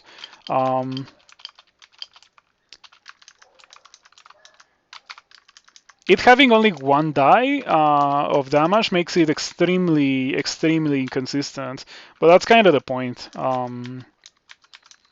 It's a pretty great spell, don't misunderstand me, but extremely inconsistent too.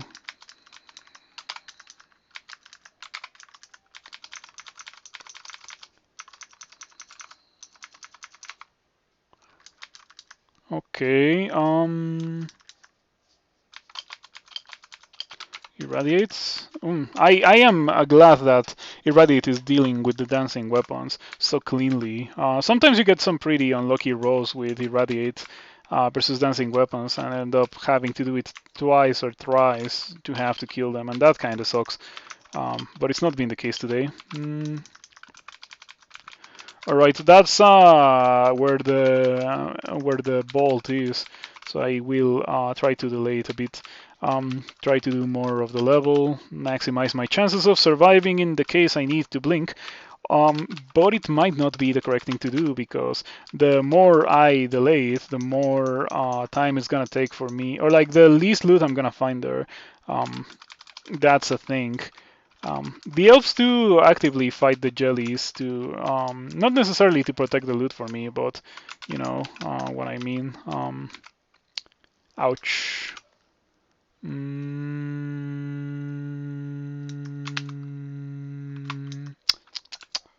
I think we're fine.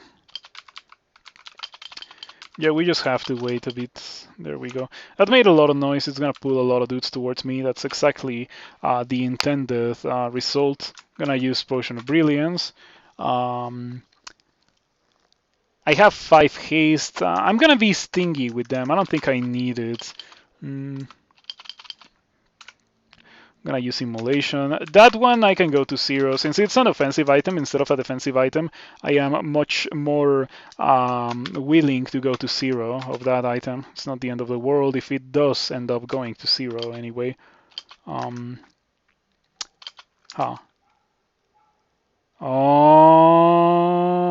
Okay. Your elder Oxfire Beast is poisons. I hurt it, so it went away. It turned it was summoned. That was kind of a waste, my bad.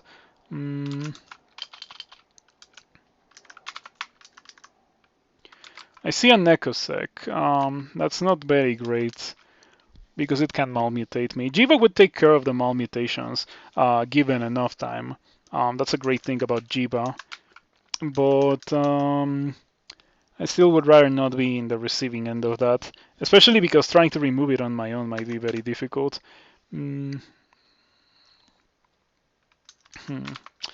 Having Tin of Tremor Stones would be great right now. Unfortunately, I don't have that item yet. I also see that I do not have a Beam Wand yet, a Bolt Wand. Interesting, only have my Explosion Wand. Tempted to use the last immolation. Let's go for it.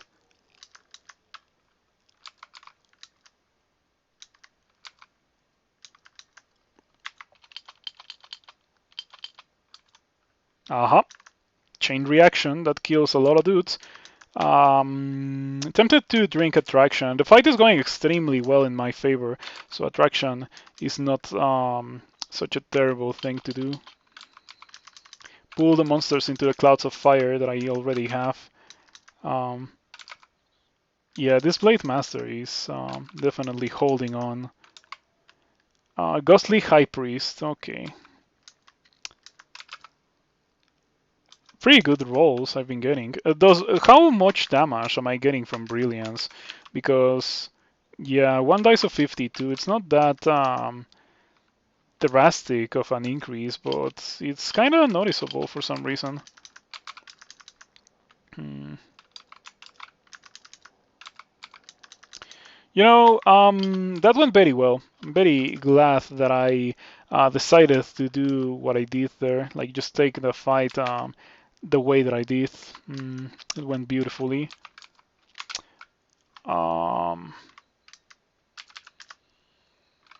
Yeah, in any situation where I am wondering why my defenses and resistances are looking kind of down, it's because I am not wielding the Morningstar. Unfortunately, I am kind of committed to carrying the dagger. Oh, another scroll of acquirement. I have definitely found more of those than scrolls of blinking. Crazy. Okay, give me this inescapable atlas. We want blink. Blink is a really, really high value spell. I can already cast it, and now I have a pretty solid defense option. Swiftness is also good, but I already got Blink. Blink, I feel, is going to be more high impact than Swiftness. Hopefully, there's some loot left in the vault for me. Let me switch to this so I don't get destroyed by electricity damage. Beautiful. The Fetishist. That's the title for 15 evocations. I like playing Gnoll because of the titles. Overall, I don't like playing Gnoll that much, but whenever I do play a Gnoll, I end up with some titles that otherwise I wouldn't have. Iron Shot, 45 damage. Then Surgely destroys the guy. It had a Scroll of Silence. Do I want to carry that?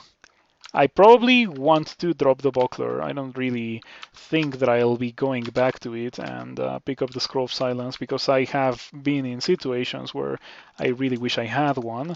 I think that jellies are eating the loot over here. No, they're not. In that case, I don't know what's going on. Manual of Unarmed Combat. Oh, manuals are pretty useless to gnolls, I think. Hmm. It used to be the case perhaps for like a version or so, but it may have been removed. Um, anyway, let's pick up this stuff. Kindle Blast Sparks. I could also think about using that one, but nah. The jellies ate everything.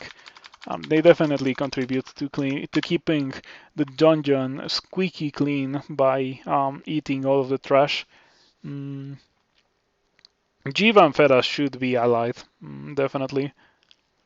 Mm, it's obvious that Jiyva cares about the ecosystem as much as Feras. Anyway, that was it for Elf. I think that now we are powerful enough to go to Swamp, especially with the 3 pips of fire resistance. Not having resistance to electricity for purposes of going to Swamp is probably not going to be that much of an issue anyway. How long has it been? 2 hours and 13 minutes. Yeah, the rate of the character's progress through the game has kinda slowed a significant amount, but it is nothing to worry about. We're not speed running or anything. Ouchie. Okay.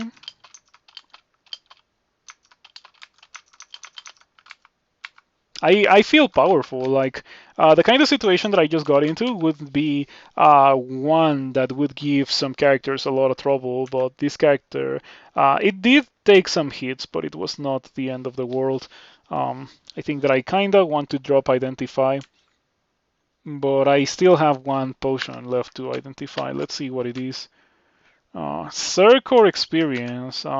Next time I drink or I see a random potion, I'll just drink it to identify it.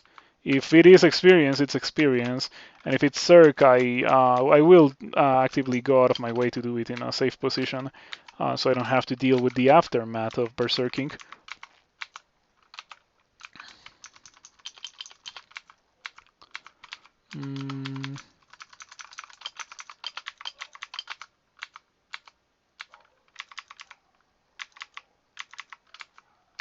Okay, looking pretty good.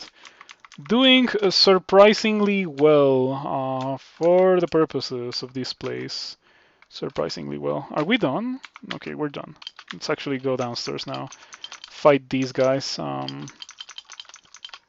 Beautiful. Yeah, I am in a pretty powerful position. I anticipate that eventually, at some point, the great strength that I got through Krya's mailcoat in the very early game will start to fall off.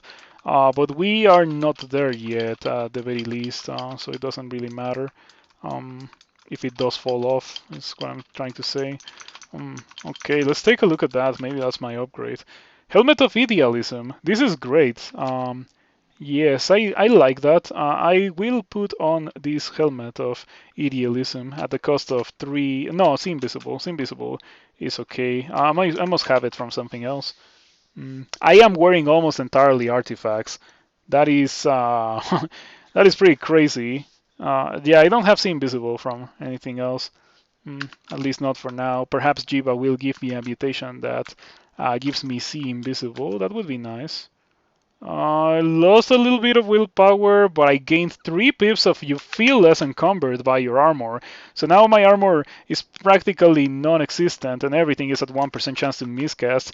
On a similar fashion, Dragon Form is very well within the realm of possibility now. Same goes for Orbital Destruction, Servitor, Menagerie, Stormform. We have access to a pretty solid selection of level 7 spells to enjoy later in the game. Yeah, I still have 1 pip of willpower, which is all that I need. And look at these resistances. This actually looks insane.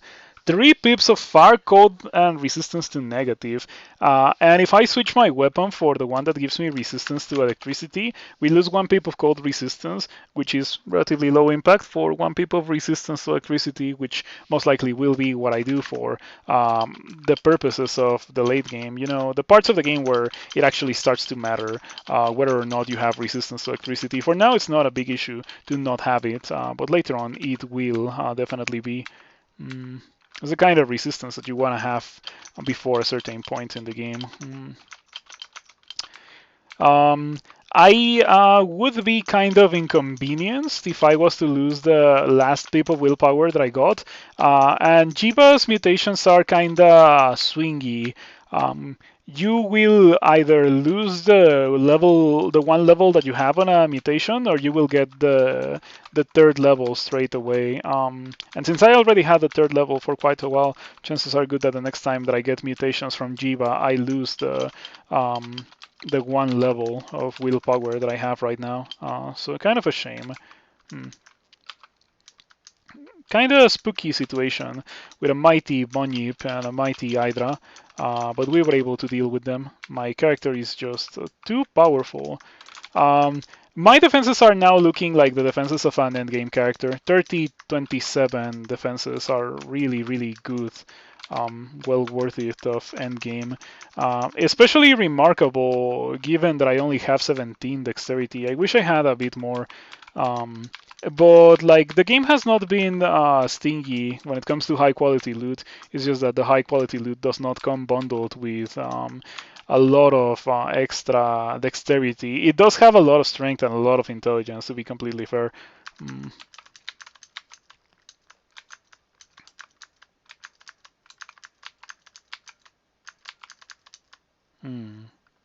Interesting situation. And the yeah, that guy was pretty nasty, the Thorn Hunter. It locked me into the level because it summoned something on top of the stairs. Okay, I'm gonna blink away before I get grabbed. This is the ending with a ton of Hydras. I would love to be able to get to the vault and just blast them all before they start to wander out of the level. Gonna try to ignore the Spriggan Rider as much, or the Spriggan Druid as much as possible. Perhaps wait 1 turn here for Arc Jolt purposes. Oh, you know what I should do? I should use Brilliance at the very least. Okay, are they almighty? No, they're not. Some of them are, not all of them. Went for Mystic Blaster. That was a typo. I wanted to use Irradiate. But Mystic Blast was also fine, you know? It's not like it was a crucial misplay to use Mystic Blaster. It was just a rather annoying thing that perhaps I shouldn't have done.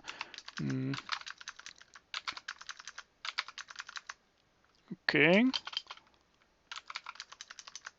I feel like an absolute juggernaut because of what I'm currently doing. I'm just wandering into the room vault while having a tentacled monstrosity in melee range, and I am actually like beating all of them super hard. There we go. That went well. What's your chance to paralyze me? Is it 0%? It's 2%. Okay, so it's low enough that if it happens, I am justified to be mad. To perhaps take a break from Crawl. Yeah, I don't think I've gotten killed by that from an Eleonoma. It has happened in the past, but not from an Eleonoma. It has happened from Dreadlich in Sot, which I do have to say is quite an annoyance when it does happen. Anyway, I already got my 3 runes, but of course I am not ready to go do Sot yet. I will escape from the level, regen, come back down, and kill everyone to harvest a little bit of experience, since after all I am having quite an easy time doing this, so it would be nonsensical to leave all this experience on the table. Let me need to take a little sip of water. But before that, let me kill Baisushen. Shouldn't be difficult to kill Baisushen. Oh, I don't have resistance to electricity. Hold on. Yeah, better blink away before I get destroyed by a thundercloud. Baisushen herself does not deal electricity damage, only that her thunderclouds do. Baisushen dies, and I don't get skills. Not that it matters, because I don't really need them.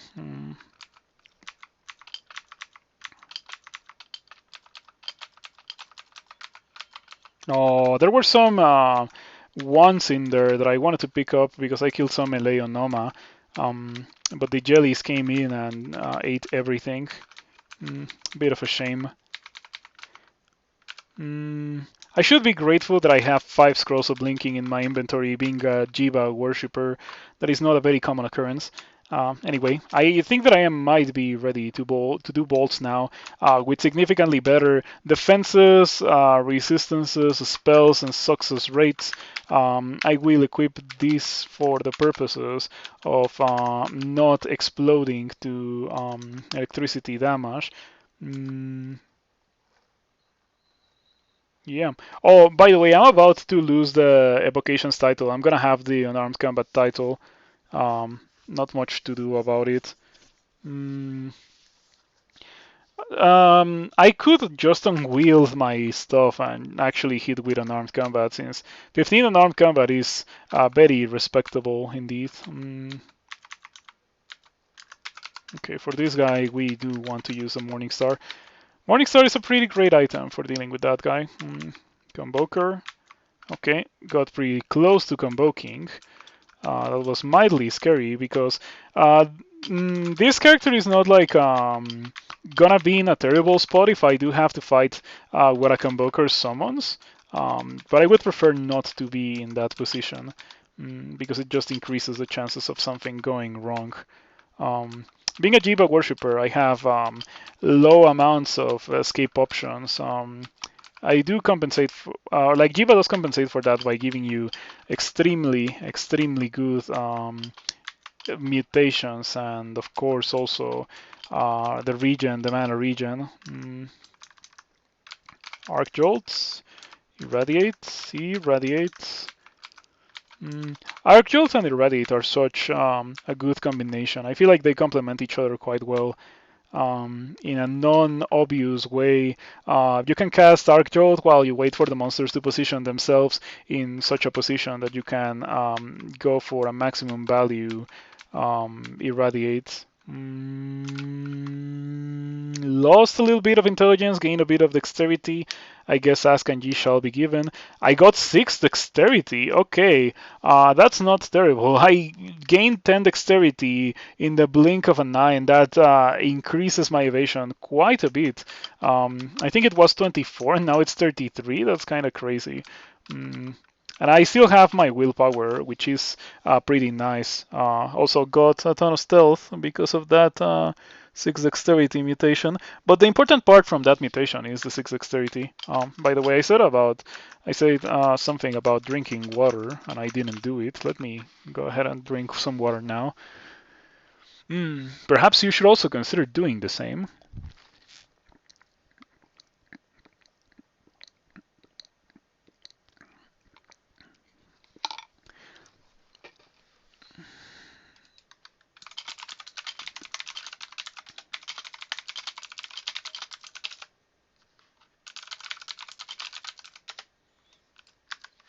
Alrighty. Water has been drunk, so let's continue. Let's continue.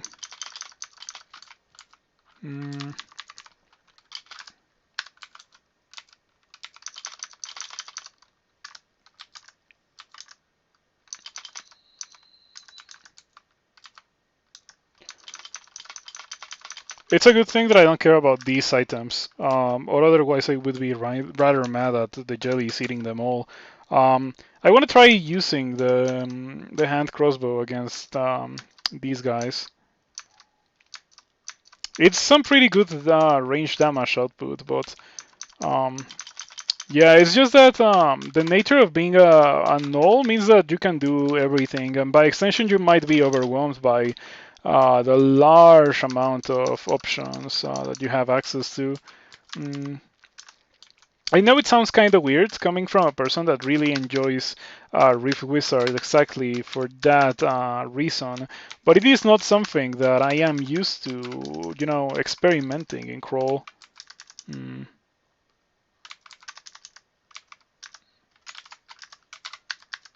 okay, out of mana pretty much. Mostly out of enemies as well. That went very well. This guy has an arbalest, um, but yeah, my hand crossbow is kind of destroying this guy. Beautiful. The hand crossbow is a really strong item. Who would have guessed it? Of course, I perhaps shouldn't use it if I want to be casting spells, but I think like the way that this is looking is starting to think that this hand crossbow that I have is perhaps better than most spells.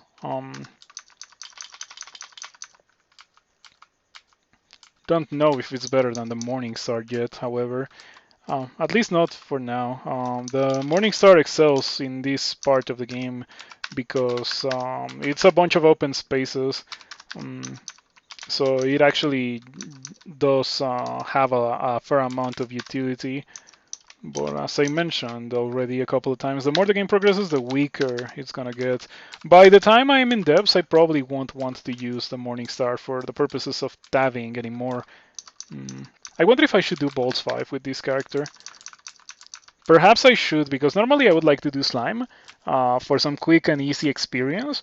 But of course, being a worshipper of Jiyva, I don't really have access to it. The Desolation Assault. Should I go into the Desolation Assault? Interesting. Definitely considering it.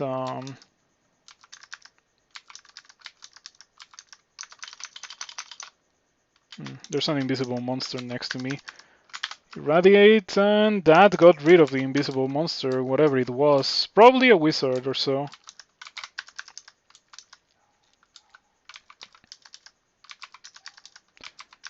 I really miss the Arcjolt spell going through walls. I only had access to such a thing for a day, but it was exquisite. Yeah, that one day was great. Okay, so what do we get? Intelligence or dexterity? I guess strength is also an option, but it's more realistically between intelligence and dexterity. Dexterity increases the damage of my launcher. Intelligence increases the likelihood that I'll be casting higher level spells. It's pretty rough. It's a pretty rough thing to figure out, actually. I'm going for dexterity. I'm gonna go for dexterity. Mm.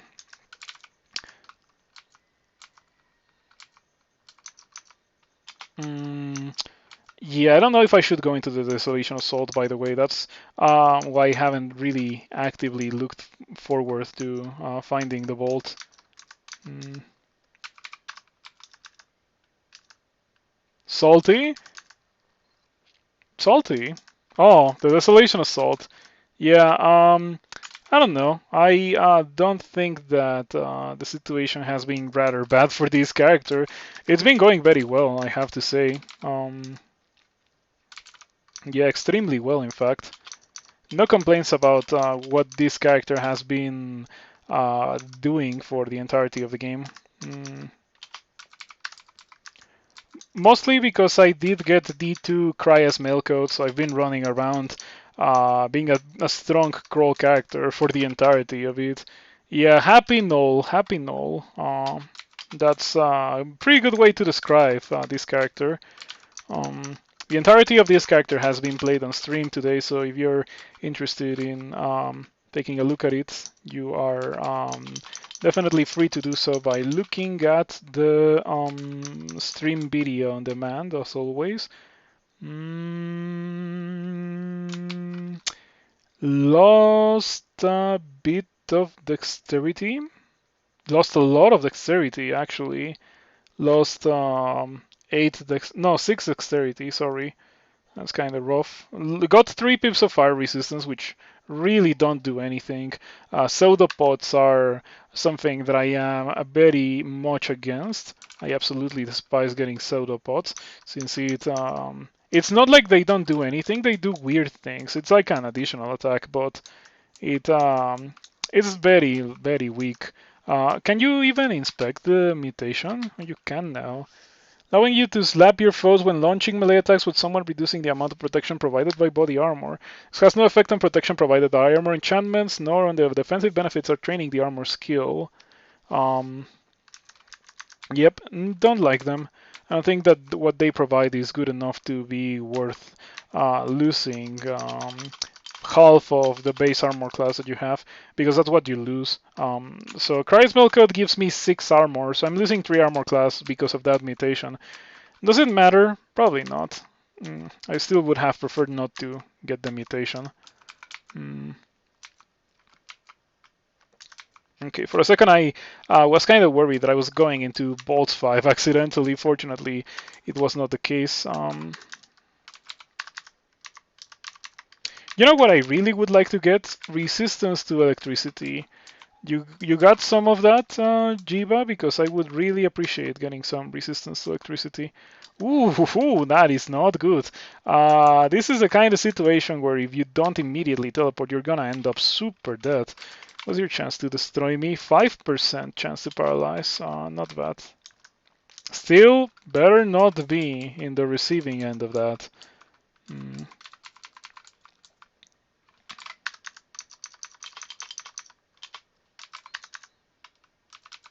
Okay, convokers are definitely convoking a lot of things. They even convoke this Reaper. Funny thing, that one was a summoned Reaper. Gloves of Hurling. I could definitely throw some silver jabs, but at this point I already I went Jiyva, so like the silver jabs are pretty much gone. Did you just summon another Hell Sentinel? That's crazy. I kind of want to jump down the hatch or down the shaft, but I know that it is a terrible idea. On the other hand, I don't have enough teleports to afford like teleporting ad nauseum. You know what I can do? I can do Slimify. Yes, that's what I can do. Okay, it's next to me. It's right here. So Slimify. Goodbye, Dreadlich. Hello, Azure Jelly. Beautiful. The Jiyva insta kill is not something to be used to spam. Pretty much is what I'm trying to say. It's not something that you want to spam. But whenever you want to use it, it is pretty strong thing to use indeed.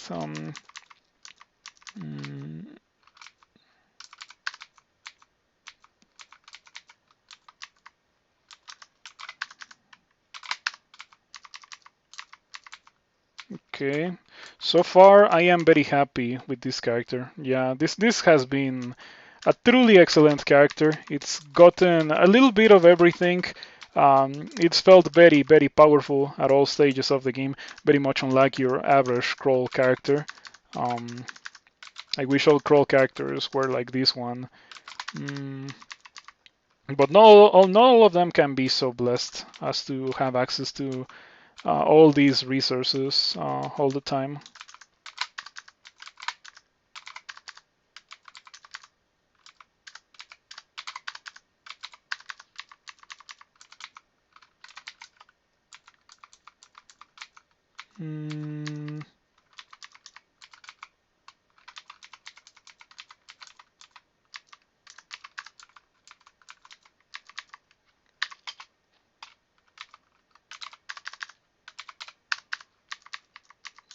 Okay, pretty good. And another acquirement. Ooh, would you look at that? And it even has resistance to electricity. Jeez. It's an enhancer staff for every school of spell. Well, it's an enhancer staff for um, air magic, earth magic, ice magic, fire magic. It's not an enhancer staff for conjurations, but yeah, we're obviously grabbing the elemental staff. I guess I can afford to check this. The book. it very fortunately doesn't allure me in the slightest, so I can definitely grab the elemental staff. What is this thing called? The ring that was offered was also a pretty good ring, but it obviously does not come even close to rivaling the overwhelming power of the elemental staff. It's just such a crazy item. The greatest part about it is that I can already use it as a melee weapon. It's like a really, really respectable melee weapon in its own right now. It's just on another level. On another level. Let's go do um, depths, I suppose. I mean, it's fine. The existence or like the fact that I just got this lets me drop the dagger because I'm not really using that anymore. I have all. Dude, look at that! It's so disgusting. The only thing that I'm lacking is willpower, but it's fine.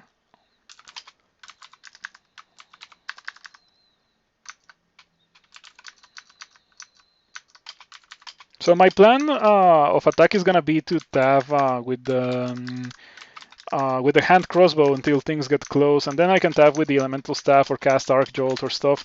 Since Arc Jolt gets enhanced, it's 1 dice of 41. I see that the constant increase and decrease of intelligence has made this rather rough. In fact, I have only 14 intelligence. Perhaps it's for the best that I replace the Ring of a Hair with Ring of Intelligence. Let's give that a try. Yeah, we lose 8 intelligence for, I guess it's a noticeable increase in damage for Arc Jolt, but it's not that great. Hopefully we can get some intelligence sometime soon. Having only 20 with a Ring of Intelligence is pretty rough. Regardless, it's not like we truly need it. Like, just take a look at what's happening right now. I'm going over everyone, like trampling over everything that is presented by depths. Yeah, like I can even tap. Like this character does it all. It has really, really strong melee. Really, really. Well, the magic is not that powerful, but it has magic, which characters with 32 armor class don't really have magic that often. These are some pretty okay globes.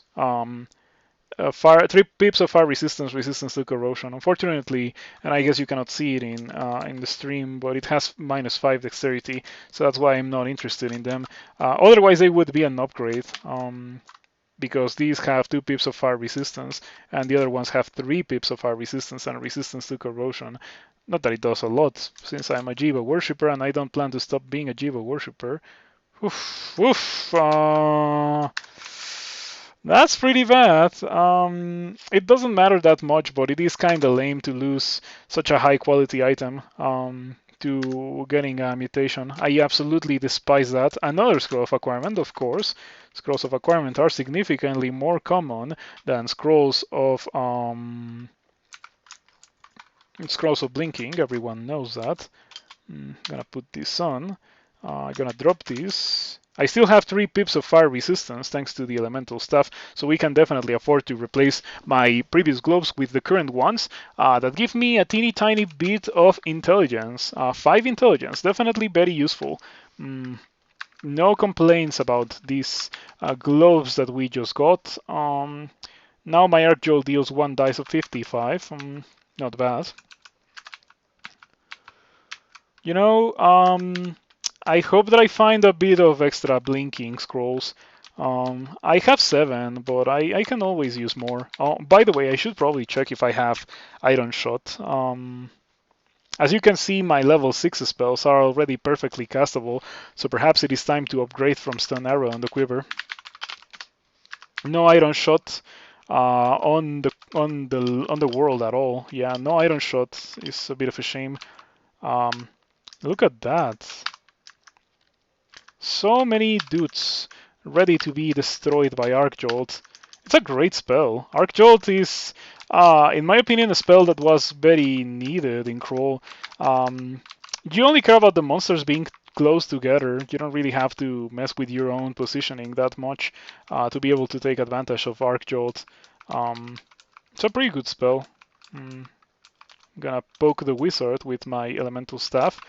Or not, I guess, if it decides to jump away like crazy. Um, Man, look at this. I can just sit here and tank these frost giants like they're nothing. Mm, Man, it is so nice to not have to be afraid of anything. I guess that's not precisely true. I'm still afraid of very large bursts of damage, such as the ones that can come from Dread Liches. Mm, but more often, like that's like a very it's like a very small minority of monsters that can actually kill me. I feel like I can do whatever I want. I can tap, I can cast spells, and I will be able to kill monsters regardless of what I do. But that may also be a bit I may be a bit misleading because I feel like I'm just like doing the correct thing every time. It's not that I can do whatever and win the fight. It's more like I have the options to do whatever I want to do to win the fight. Generally, what I would like to do to win the fight is what wins me the fight the best. That's what I'm trying to say here. Mm,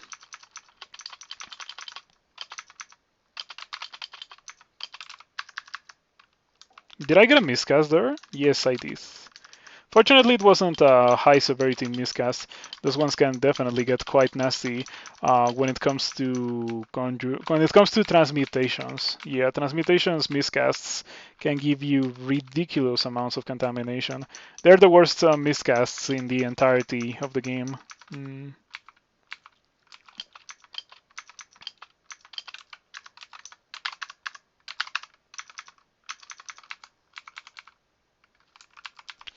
I've always wondered how the Spriggan Rider generating either a Spriggan or a Hornet is calculated.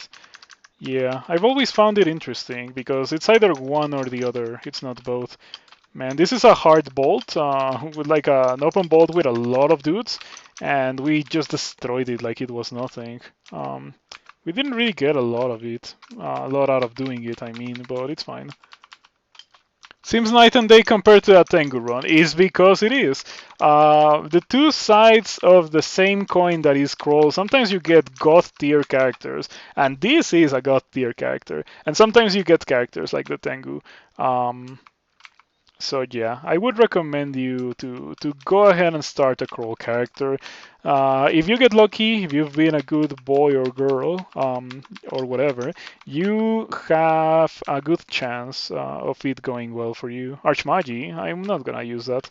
Mm, yeah, I choose to believe that crawl rewards you for being a good person, and that's why I every now and then have these good runs.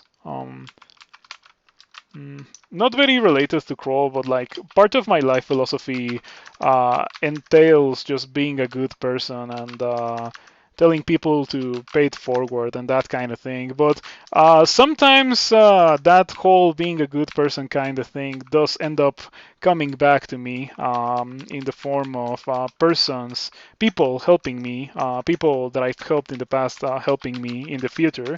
Mm, so yeah, it is certainly nice, especially because like I'd never see it coming, but it is certainly quite nice when it does end up happening. And it's all because of my decisions in the past of being a good person and helping people. That's why I recommend people to also be good people by paying it forward, that kind of thing. Mm, Okay, pretty incredibly easy depths 2. We kinda went through it like it was nothing. As I mentioned already, there's very few things that actually pose a significant risk for my character. Um, I guess Orbs of Fire kinda could qualify as that since the malmutations and stuffs could be annoying. Mm, I would be interested in. I have Crystal Spear. Perhaps we could strive towards that. But I would rather have Iron Shot. Hopefully we can get Iron Shot. Um, I checked my scrolls to see if I didn't have just a random scroll of acquirements, since it seems that they're raining from the heavens for this character. Yeah, can't believe this character. This is actually absurd. Metal Splinters hits me for 48. Interesting, since I have a lot of armor class. Usually, when you have a lot of armor class, that doesn't hit you that hard, but it very clearly wasn't the case this time. Not that it matters anyway. I'm almost back at full HP. Lots of dudes. And unfortunately, lots of jellies as well, so they're kind of interrupting me from using Arc Jolt. Fortunately, the game is smart and actually asks me if I want to submit myself to Jiyva Wrath before I accidentally do that to me or to myself. Uh-huh. Arc Jolt might hit the jelly, cast it anyway. Um, I see that it doesn't hit every monster that is connected. It must have some kind of cap on because of spell power. Mm, that wasn't impossible to kill, but I decided to exert prudence. Overconfidence is a slow and insidious killer kind of thing. Why stay and fight when I can leave and fight in a situation that increases the chances that I will survive the fight, even if the chances are already high enough, might as well maximize them as much as possible. Mm.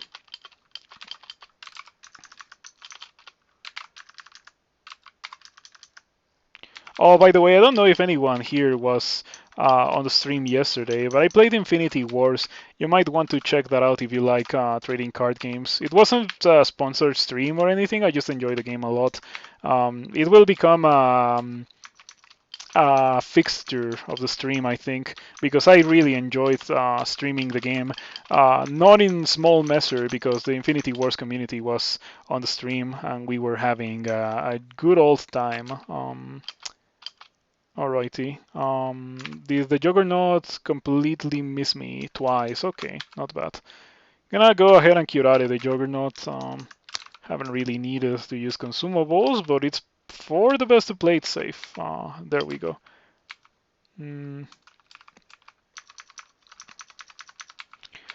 Juggernauts are one of the few monsters that I cannot just tap. Most other monsters I can tap with the elemental staff. The elemental staff has its damage increased by evocations and the elemental schools, I think. And I have a pretty good amount of evocations and elemental schools, so yeah, it's doing very well. With the way that this is going, I think that I'm just gonna win with Crya's Melcoat. It is supposed to be an item that you kind of abandon beyond the early game, but there's no need for me to abandon it, and it does turn an item that I have into a more useful item, so why give up Crya's Melcoat? I mean, I guess the reason would be to get better armor, but it's also not terrible armor. It's +6, +7 scale mail. Pretty respectable. Is this a rune door? Why is there a rune door? Guard are protecting me from a lich. Find that interesting, since a lich at this point in the game is not something that belongs in a rune door.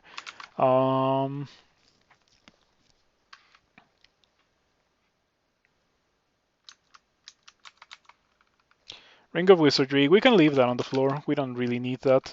Though it does seem like a useful item for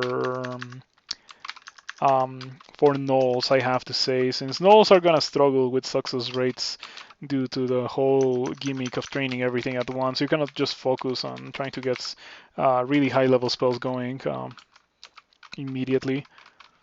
Guess I will drop the helmet. Unfortunately, cannot put it on.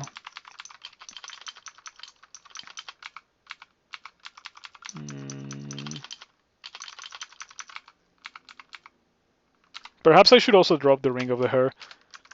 I think that the ring of the tortoise and the ring of the hare should be marked as early game items if they're not already marked as early game items.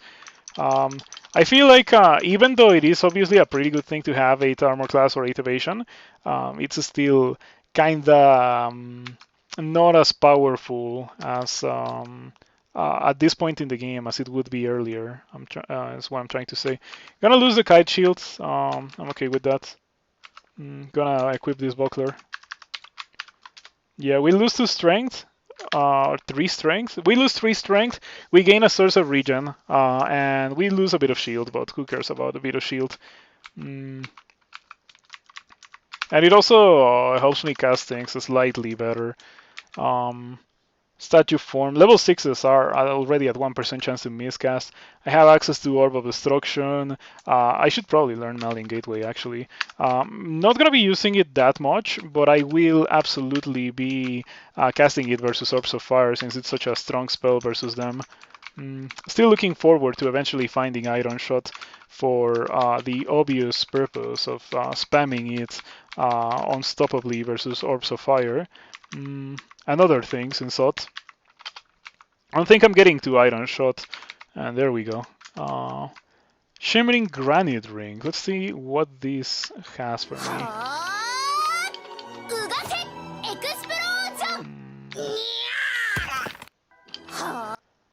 Joggy, thank you for the raid. I appreciate it.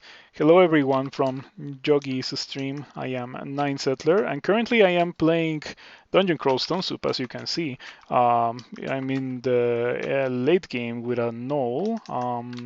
But I also like to play other games like Rift Wizard, and yesterday I played Infinity Wars on stream for the first time on stream. I've already played it before, but I played it for the first time on stream. And I had a fun time with it, so I think it might become a permanent fixture of the stream moving forward, at least once per week. Anyway, how did your stream go, Yogi? I hope that it went well. Thank you for the raid once again, if I haven't already said it. I appreciate it. Roguelike. Infinity Wars, the card game. Yes, Infinity Wars, a card game. It's not a roguelike, it's a card game. Part of my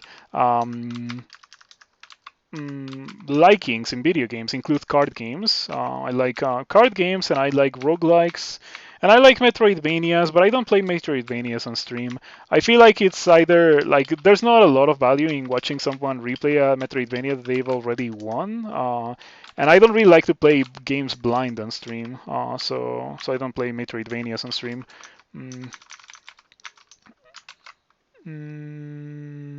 Icar Stained Helmet. Ooh, did I lose my antennae? Oh, I didn't. What did I lose? More encumbered by my armor. Okay, that nuked my ability to cast Malian Gateway. That was pretty bad. It's not a terrible helmet. In fact, pretty good, but unfortunately, well, we cannot really make use of it. Rare to see folks aware of that game. Cool. Yeah, it just made a comeback. I found it in 2014, just a couple of weeks before the release of Order, which is a set in that card game. And I played it since it until it eventually died. But it's kind of making a comeback, and since it's a game that I very thoroughly enjoyed when I was younger, I definitely will give it a try now that it's making a comeback. Well, I've been playing it quite a bit since I was able to earlier this month. But yeah, I enjoy it a lot, and by streaming it, I hope to do the same thing that I have been doing for Crawl, which is raise awareness for the game and hopefully get more people to play it, since I consider it to be worthy of popular attention. It is a very difficult card game, so it is going to be perfectly understandable that some people that like other card games are probably not going to enjoy it as much. But it is very rewarding, and I like the fact that it is a very rewarding card game that I feel like it really, really rewards your skill, kind of thing. Like if you play properly, you can outplay some crazy situations and stuff, and it's so satisfying when you do that kind of thing, like dodging mass death or other crazy outplays that you can do in that game. How do you get the sweet ASCII in the lower right at the same time? I just started a source, so I'm playing console, but you could do it the other way around. Like I play console personally. This is what I see when I play Crawl all the time. But I capture a spectator window in Tiles. You could do the same by launching a console session and capturing the console session in the corner whenever you're playing Tiles. Here you can see I can hide it and you can see only, well, you can see the mini map, but I prefer to show this because there's some people that don't play tiles and only go off of console. Yeah, probably 2015 or so when when you played it a bunch. Um, Perhaps you should think about revisiting it. It's making a comeback with a new set and new artists, and also a new design philosophy. On like, it's gonna get much better documented, and like bugs are getting fixed very quickly too. I like how things are looking, but I'm still not 100% convinced that they're gonna do it right this time, given their track record. But I enjoy the game enough to give it one more try. Um, yeah, the Kickstarter. I wanted to back that, but I don't have money. Hello, Railbird. Thank you for stopping by. Good to see you around. The game looks like roguelike from what you see on screen. Oh, Dungeon Crawl Stone Soup is a roguelike. I was talking about Infinity Wars. That one is a card game. Mm, same lol? Yeah. Mm. Bare minimum to win is get 3 runes so you can get into South, grab the orb, and escape. There's 15 runes in total for a harder run. Yeah, for a run that... Oh, come on. I've been using those left and right. 2 scrolls of acquirement. Well, I'll save the next 2 that I find. With the way that this run is going, I wouldn't be surprised if I got a bunch of them. Anyway, as I was saying... mm, I wouldn't necessarily say that going for 15 runes is harder. It's just something that perhaps you're better off not doing with certain characters. Like, I guess you could take a melee berserker for 15 runes, but with the way that the game is nowadays, you might be better off not doing that and just taking your 3 rune win. I know that I haven't taken characters to extended, like lots of characters to extended, unless they are the kind of character that I specifically like to take to extended. Multiple level 9 spells and very powerful, good resistances. Even if I only have some of those things, I generally don't go to extended unless it's a truly special and crazy kind of character.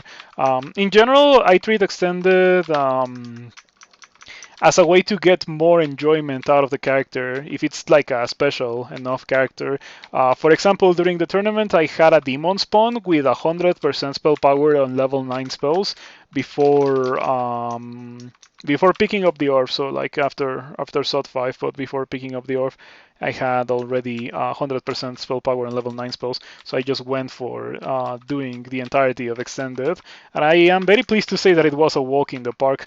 Yeah, it turns out that 100% spell power chain lightning is kind of really, really strong. I'm gonna cast... no, I'm gonna drink Brilliance here to begin with. I have 8 haste, so I think this is the perfect position to use one of them. I'm gonna drink one. Arc Jolt, big damage, including some one-shots I saw. Yeah, some one-shots, pretty nice. You're going to sleep by all? Enjoy your sleep. Thank you for stopping by. Thank you for sticking around for the raid. Caesar Britannicus, thank you for the follow. I appreciate it. I hope that you have been enjoying the crawl gameplay. Having a character like this is very relaxing. It's not a particularly difficult character due to the very nice loot that I have happened to obtain. So I can just relax and chill, which is normally not the experience that I have with crawl. It can get pretty tense at times, is what I'm trying to say. What do you have? Shadow scales, okay. If you had storm scales, I wouldn't be hurting you with Arcjolt as much.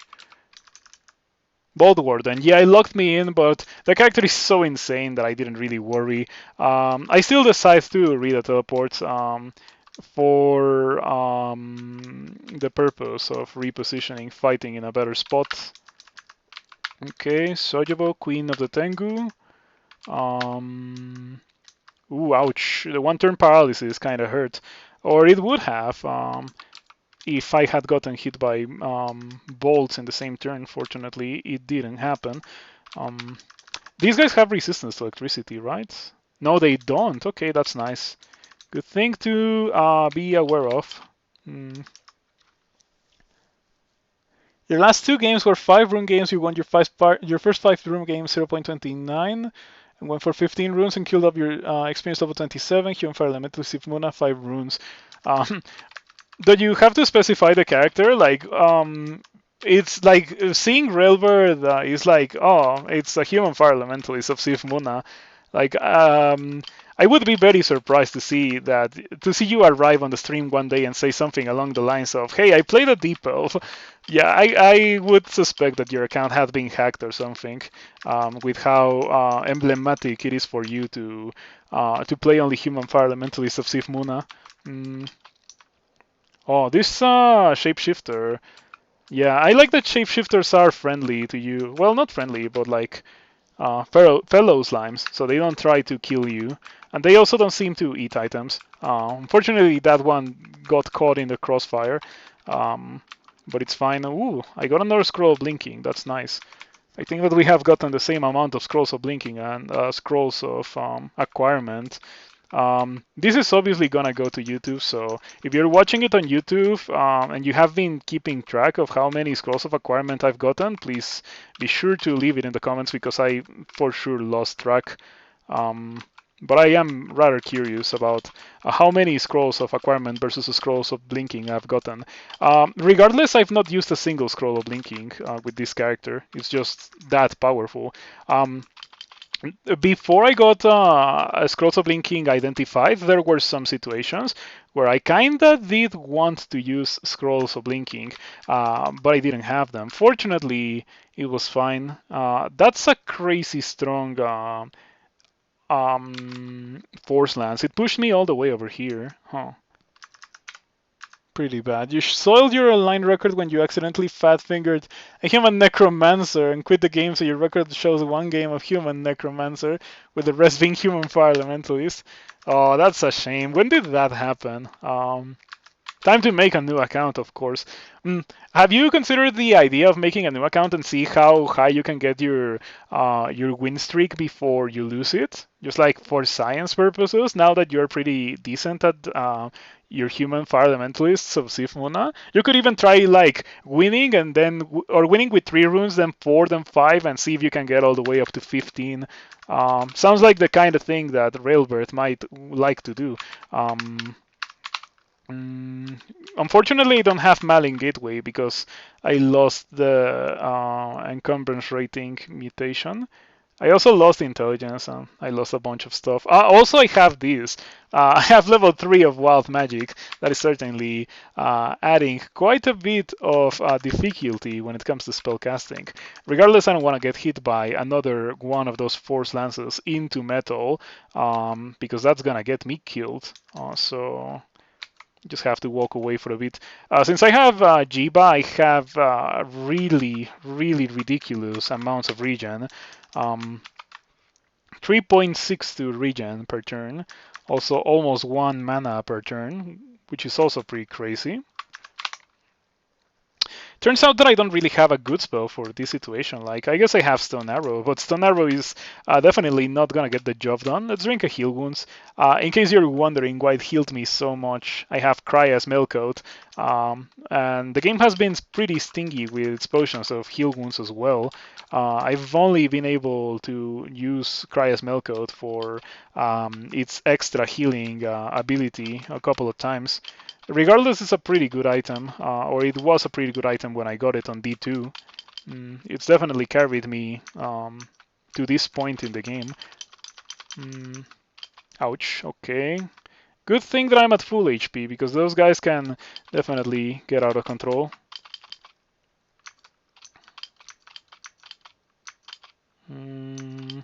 Waiting for my contamination to go down so I can cast Irradiate again.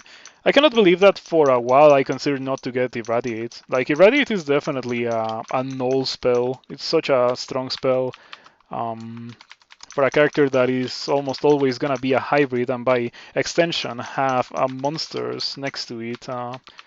Yeah. I'm glad that I decided to play a Gnoll today. It was pretty good. I was not particularly excited with the prospect of playing a Gnoll since they're not my favorite species, but it's been going pretty well. Yep.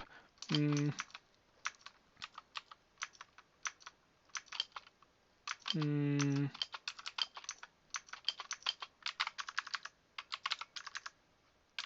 Hopefully I'll find Iron Shot sometime soon. I want to be casting Iron Shot instead of Stone Arrow. I feel like the time for Stone Arrow has already passed.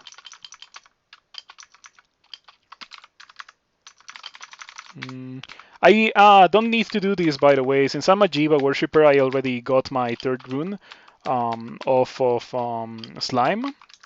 But I wanted the experience and the loot. And as you can see, the character is powerful enough to kinda just fight everyone in Bolts 5 at the same time in one very, very long fight and not have to fear for its life, which is definitely the kind of character that you want to take to Vault 5. That usually is not possible, but like it's just such a sharp contrast to the Tengu that I played the other day, where I entered Vault 5 and I almost immediately almost died. Yeah, like pretty much immediately upon entering, I almost died. Is what I'm trying to say. But this one, yeah, it's been tabbing titans and stuff like it's nothing. I wish I had Ignite Poison. I never found that. Yeah, never found Ignite Poison. There's a candlelit altar of Ignis. I gotta see that tile. I don't think I've ever seen the altar of Ignis. Pretty cool. I think it's not gonna be there anymore since I went Ignis early. Since I got Ignis off that faded altar, and then I abandoned Ignis. And when you abandon Ignis, Ignis kinda ceases to exist after the Wrath. So I gotta check that on my way out, just for curiosity. Mana does not have resistance to electricity, right? Okay. He doesn't seem to have that, so... what do you have? Halberd of Draining. Wormbane? Huh. Alright, I guess we can add that to my repertoire of absurdly crazy good items. It's not the first nor the second that this character gets. I got hurt quite a bit over the last couple of turns, so perhaps it is time for me to read a teleport. No, I have more blinking, so let's use a blinking instead. Blink over here. I could also use a haste, but do I need it? I think I can just walk it off a bit, wait for the Ancient Lich to reach me since it's hasted itself. What I wanted was to not have Mara be fighting me among, or like with support of the Ancient Lich, because that could be a seriously bad thing. Does it have resistance? Ancient Lich. It has resistance to electricity, so... but it doesn't have resistance to LRD, so let's go ahead and do that. Alright, reactivating auto pickup. How much damage does it deal? 3 dice of 31. Not bad. Not bad at all. What is this? Brightly glowing war axe. Very unlikely to be better than what I currently have, but let's check it out regardless.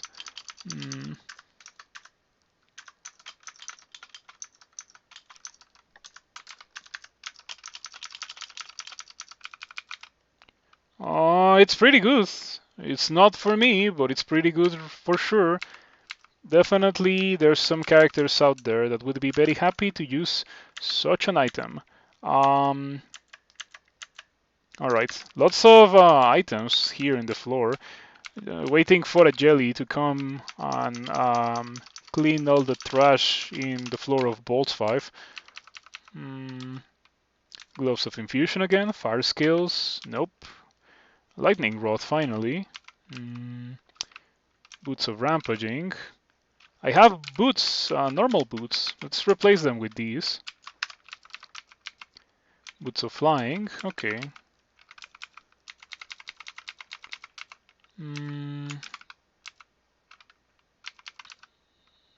Tin of Tremorstones finally as well.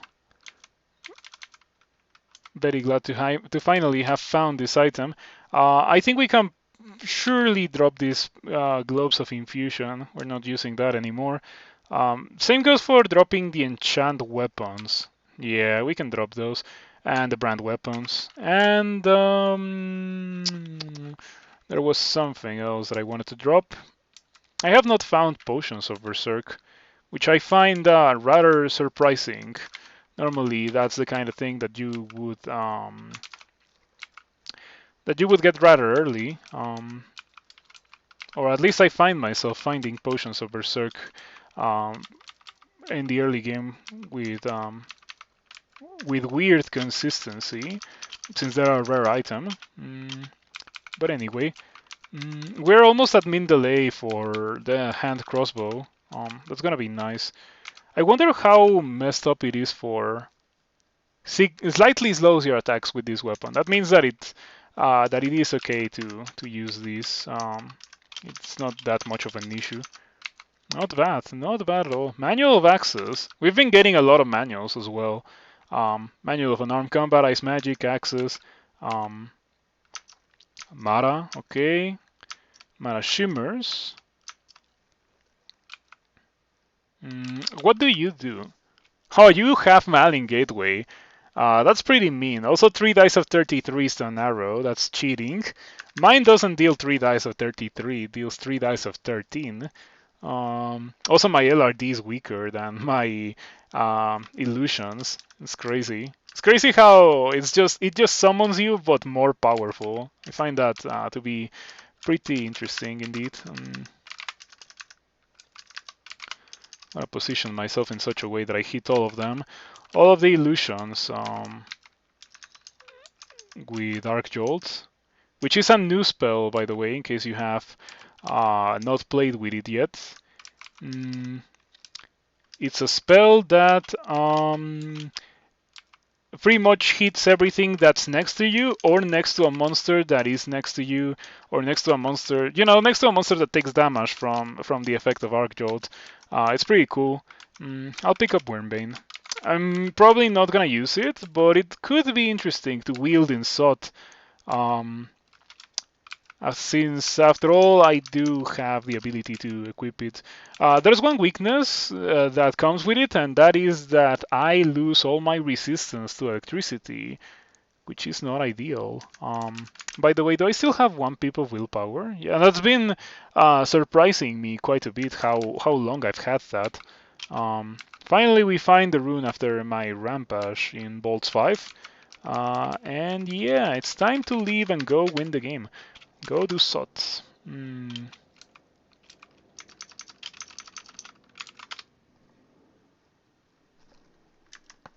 Louise the Corrupted comes into view. Okay, Louise is kind of oddly damaged already. Okay. Irradiate, and that just gets rid of Louise. Where is her tower shield? Huh.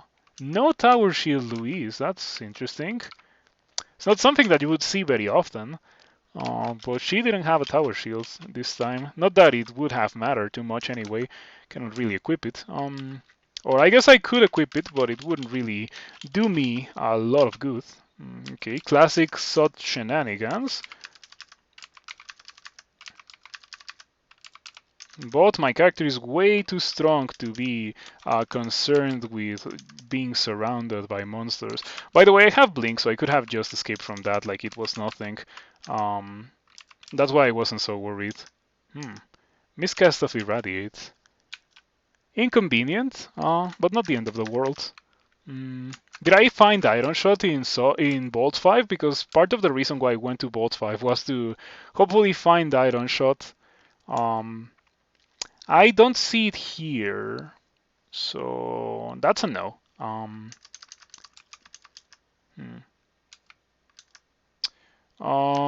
don't want the Tentacled Monstrosity to get an attack of opportunity on me. This is getting kind of sketchy. I think that I'm gonna re-teleport. Teleporting SOT takes forever, as I'm sure most of you already know, so it's for the best to read it. If you have even the slightest suspicion that you're gonna have to get away, and yeah, that was very good. Took a while, but I was able to survive until the teleport trigger. triggered. Mm.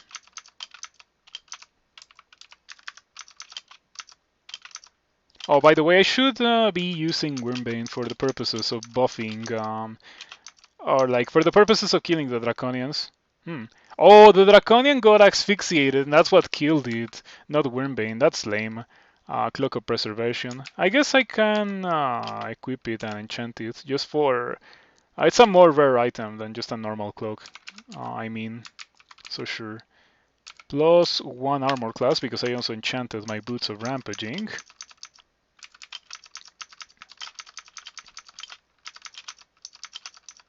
Goodbye, plus 2 cloak. It was with me since level 2 of the dungeon. That's part of the reason why it was so good, but it was my duty to feed that jelly.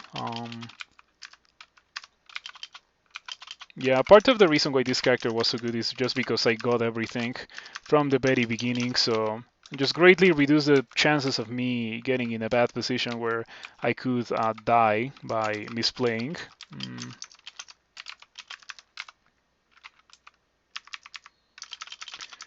Yeah, I really want to replace the Stone Arrow, but unfortunately that hasn't happened. Can I cast Orb of Destruction? It's at 17%. Cannot really cast it. It would be great to have it for the purposes of killing orbs of fire. Same goes for Dragon Form. Dragon Form, I've had Dragon Form Manifold Assault, and I did mention it since the very beginning, but I don't know if I want to sacrifice my very, very good defenses and resistances for Dragon Form, which is, of course, overwhelming offense, but it comes at a rather high risk that I'm not sure I want to commit myself to.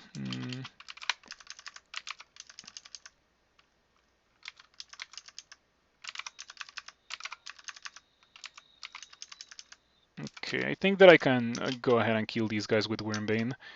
Hopefully kill them with Wormbane and not asphyxiate them. Oh, maybe not, since I'm fighting a bunch of Black Draconians with electricity attacks. Those kinda hurt a lot if you don't have the resistance. My only source of it is the staff, so I guess no enchanting Wormbane for me. Not against these guys, at least. Um, Being a very eventful sort one, certainly a rather dangerous level.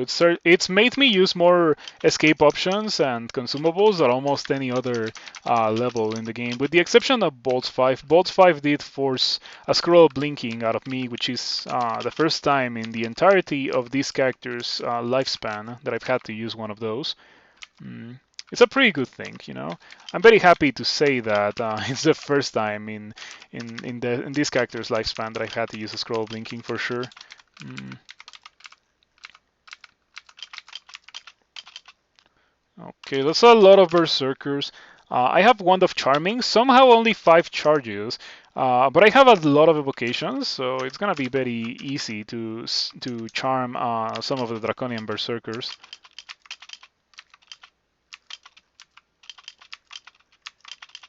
Okay, the Red Draconian, I wish it had an axe. Oh, it does have an axe. Okay, that's super helpful because those guys have to go around it and they all get hit multiple times due to the hand axe. Very, very convenient. Look at that guy. That was so much value from that usage of charm. Meanwhile, I'm sitting here casting Stone Arrow and it is doing quite well, as you can see. Mm, Catching its breath. Alright, pretty good. Pretty good. The only level that I'm truly worried about is SOT 5, I have to say. Yeah, I don't know how I'm going to deal with SOT 5. Since SOT 5 is full of monsters that I have issues killing, like Liches and Orbs of Fire. My previous encounters with Liches have been kinda sketchy because I don't kill them fast, and because I don't kill them fast, they can definitely spiral out of control. Both the Dread Liches and the Ancient Liches can do extremely nasty things if given enough time. Whether it is multiple Crystal Spears or multiple Greater Demons, it's not something that I want to be in the receiving end of for sure. The Spell on Death. The Spell on Death at least takes care of the of the leeches. Yeah, and I do have it, so normally it's not something that I would be able to use since I pretty much never trained for necromancy, but this time I have it because I'm a gnoll. Alrighty, let's continue.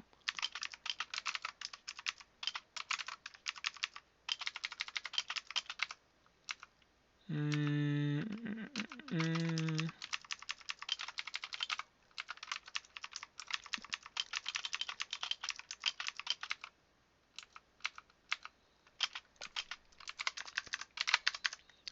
Okay, we're almost done. If I continue using Arc Jolt here, I'm gonna kill everything except for the Black Draconians. I wish I had a spell that killed Black Draconians, but didn't kill the other ones.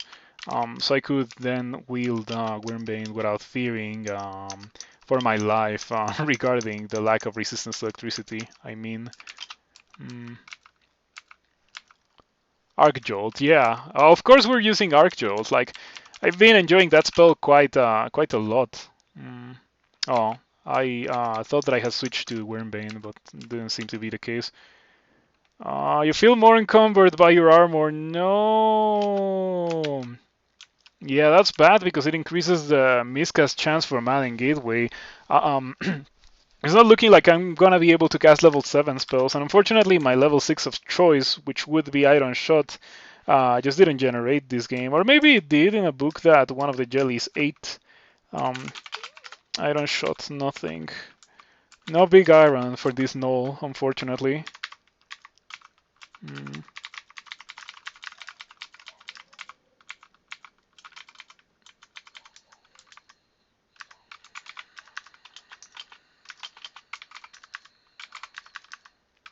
Lots of Black Draconians. I feel like I'm getting unusually large amounts of Black Draconians. Is it because I'm using Arc Jolt? Is the game detecting that I'm enjoying Arc Jolt a bit too much and is trying to put a stop to it? Oh no, I got turned into a pig.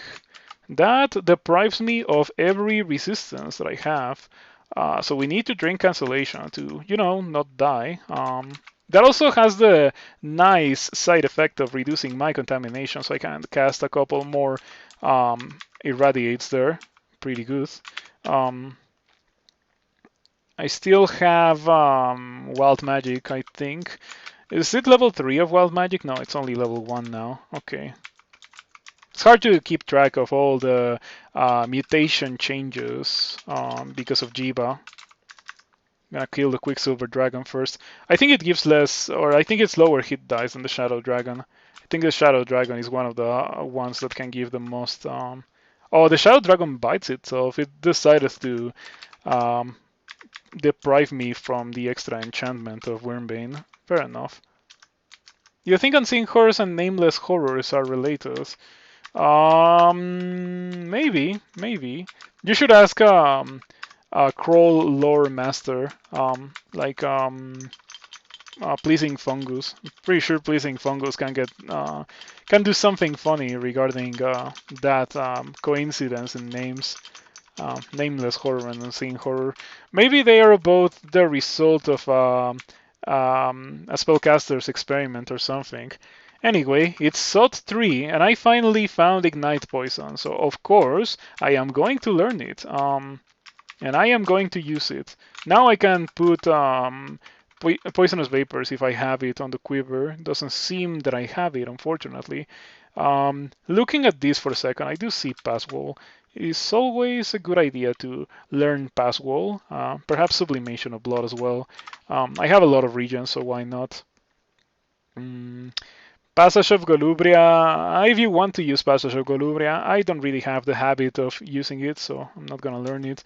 Silence could be interesting. I am a very, very powerful TAF character, so I could reasonably use Silence. And it would deal with leeches as well, but I'm not going to. No Silence.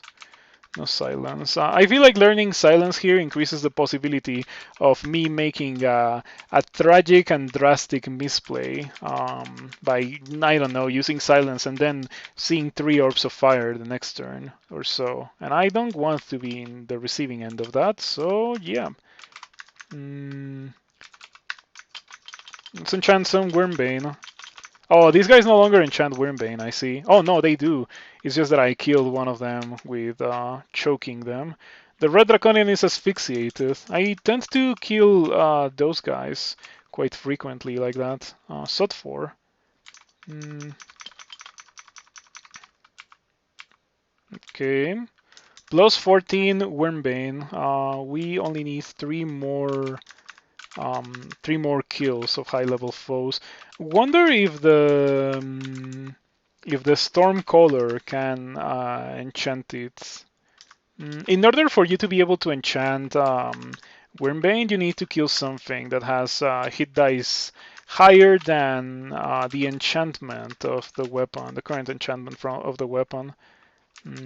So I think at this point, in order for me to enchant it, I need to kill Shadow Dragons, Golden Dragons. I think Quicksilver Dragons might do the trick as well, but I'm not sure. Not 100% sure on that. Anyway, that kind of hurts.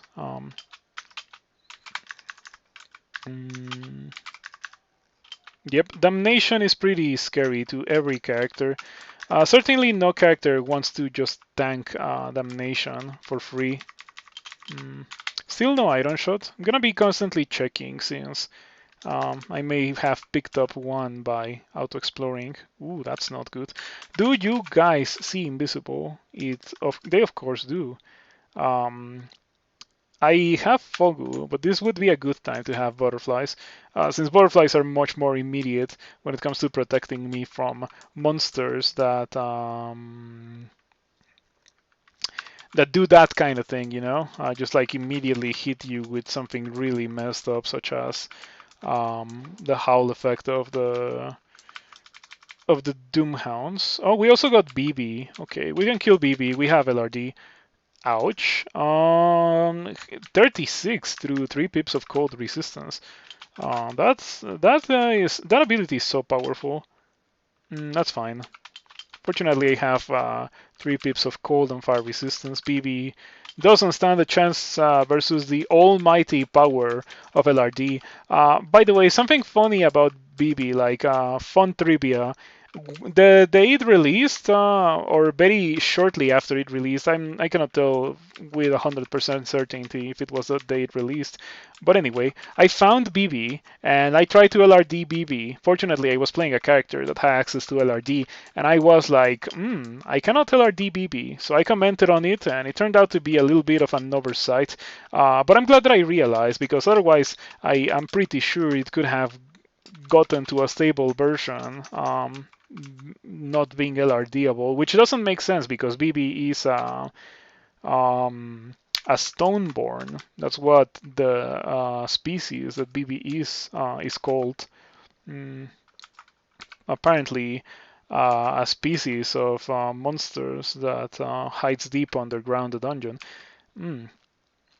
Well, not hides, but lives deep below the dungeon.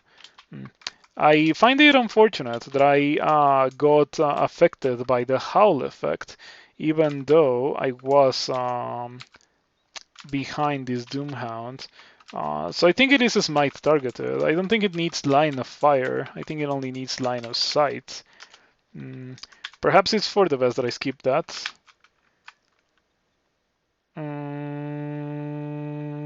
You stop exuding ooze. 8 dexterity, 6 armor class. Oh, 12 dexterity, actually. That's crazy. 33 dexterity. These characters' stat swings have been wild. That's the only way to put it. Wild. Oh, I ran out of mana. It's fine. Can just have these guys. Magic mapping, I have 4. We also found really low amounts of magic mapping this game. I already see a pretty good thing in the Sod Bolt, which is exactly this alarm trap that we got right here. It's in a very convenient position in a rather inconvenient set of lungs, both of which are trapped. There's also an alarm trap here. This one is not so desirable since it's much more difficult to activate at will. I would rather not get hit by that one. So it's only gonna be a matter of me being able to survive a really, really long fight. Oh, by the way, I have Dispel on that. Yeah, I keep forgetting that I have Dispel on that, but it is perfect for the Death Cops. Really, really good for leeches as well, as you will see in the near future. Mm, You know, I wish there was a potion of See Invisible. I feel like if there was a potion of See Invisible, I would use it way more than a ring of See Invisible. Mostly because using potions requires much less button presses. I don't want to be fighting that curse though at the same time as this Shadow Dragon. Um, okay, that went well. Probably should have killed it with Wormbane. Anyway, Dispel on Death, Dispel on Death. Dispel on Death is really, really good for the purpose of getting rid of those guys. By the way, look at my armor class, 40, 26. I could also replace my Ring of Intelligence for the Ring of the Hair, or I could if I hadn't dropped it, I suppose. And that would give me a lot of defenses, but I don't think I need it. Mm.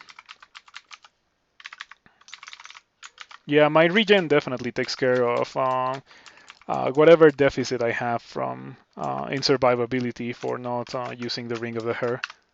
Undead in the dungeon. Resurrected warriors, some transformed into rock-hard skeletons, and undead flesh eaters, undead insults.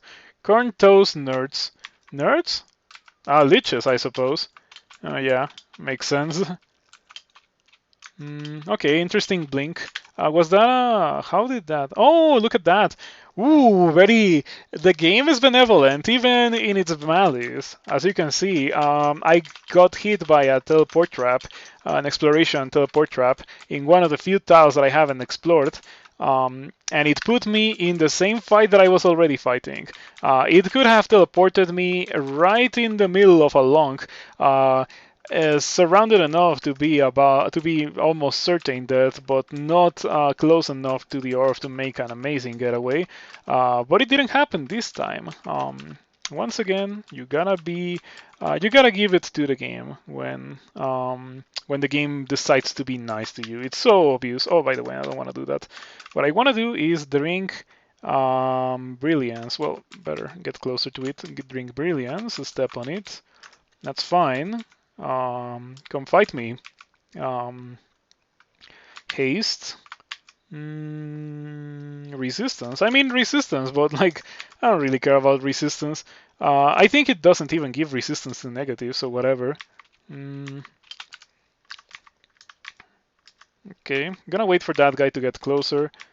Here I am shooting stone arrow at an ancient lich, just like Gnoll things. I can. Oh yeah, I knew it. How bulky are you? 56. Okay, perhaps I shouldn't have done that.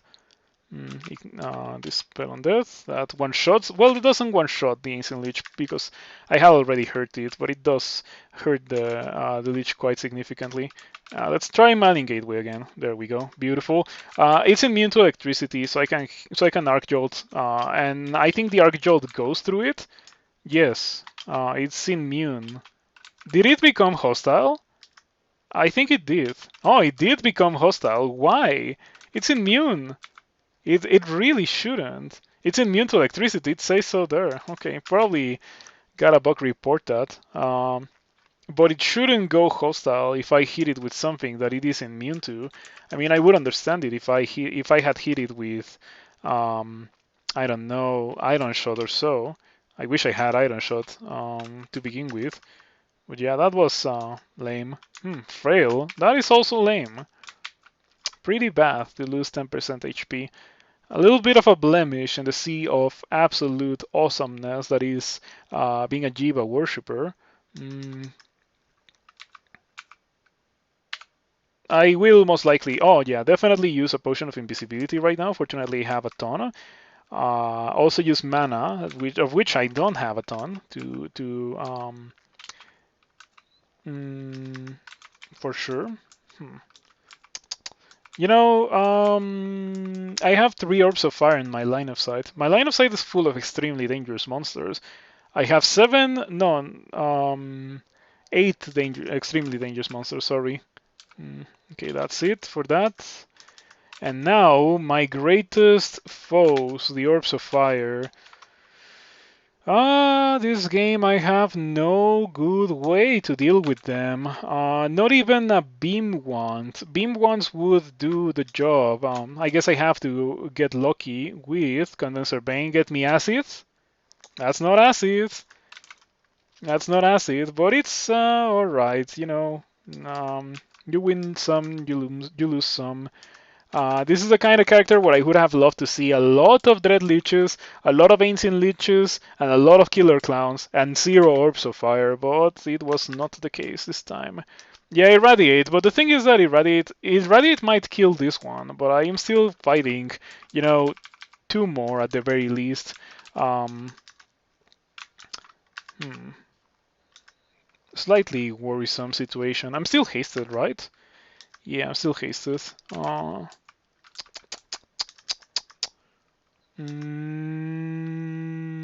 Walk away. Minus a scroll. That's pretty bad. Um, yeah, I can go for LRD here. Hopefully that gets me closer to killing the Orbs of Fire. Doesn't seem to be doing it very well because, of course, Orbs of Fire have a significant amount of armor class. LRD doesn't work very well when monsters have so much armor class. Hello, Witch God. Jiyva. I wish I could. Oh, hold on. I have Jiyva. Yeah, thank you for reminding me, Pat Losing Simulator.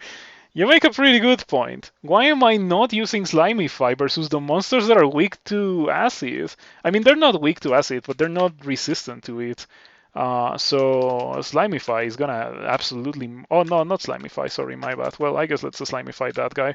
Oozmancy is what I was talking about here. Amount of mana. Gonna have to use my last potion of mana. It's fine.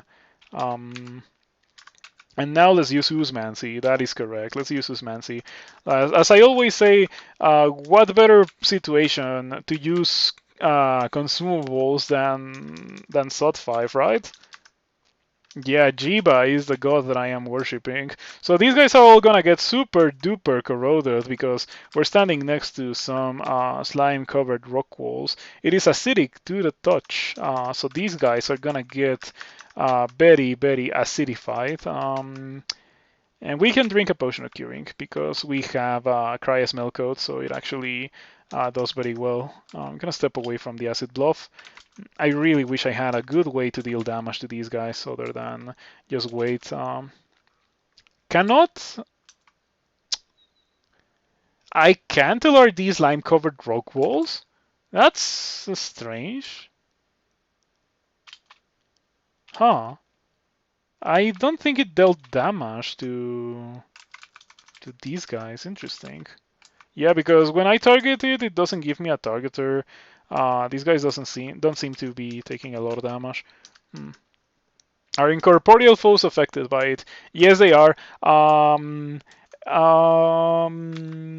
These guys are affected by Wand of Acid. You can corrode them with Wand of Acid. They get the corroded status effect. I find it interesting, but I think you can even do it to like ghosts and stuff. So Orbs of Fire being vulnerable to it is not such a surprise. So where did the acid bluff? Oh, the acid bluff dies. That's great. Now I can use Tin of Tremor Stones. Okay, how are these guys doing? Yeah, they're kinda dying. It's just a matter of outlasting them, because otherwise I don't have a good way to deal damage to them. Fortunately, it seems that there's not that many of these guys. Yeah, they're taking damage. The rest of them are much more manageable, unless you start summoning. Please don't do that, by the way. Curing? As I mentioned, it's a matter of outlasting them. And curing plus Cryo's Melcoat is definitely helping me outlast them. I don't like how this is looking. They're surrounding me. Did I kill one? Because there were two that were severely wounded. This must be the one that was also severely wounded.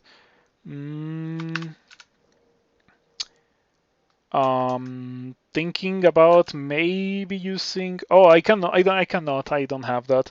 I was thinking about using Immolation, but unfortunately I don't have it. Yeah, I think I wouldn't be having so many issues with these Orbs of Fire if I was not fighting three of them at the same time. Hmm. There's no ghost mods on the screen, right? I can put on a hat. Um,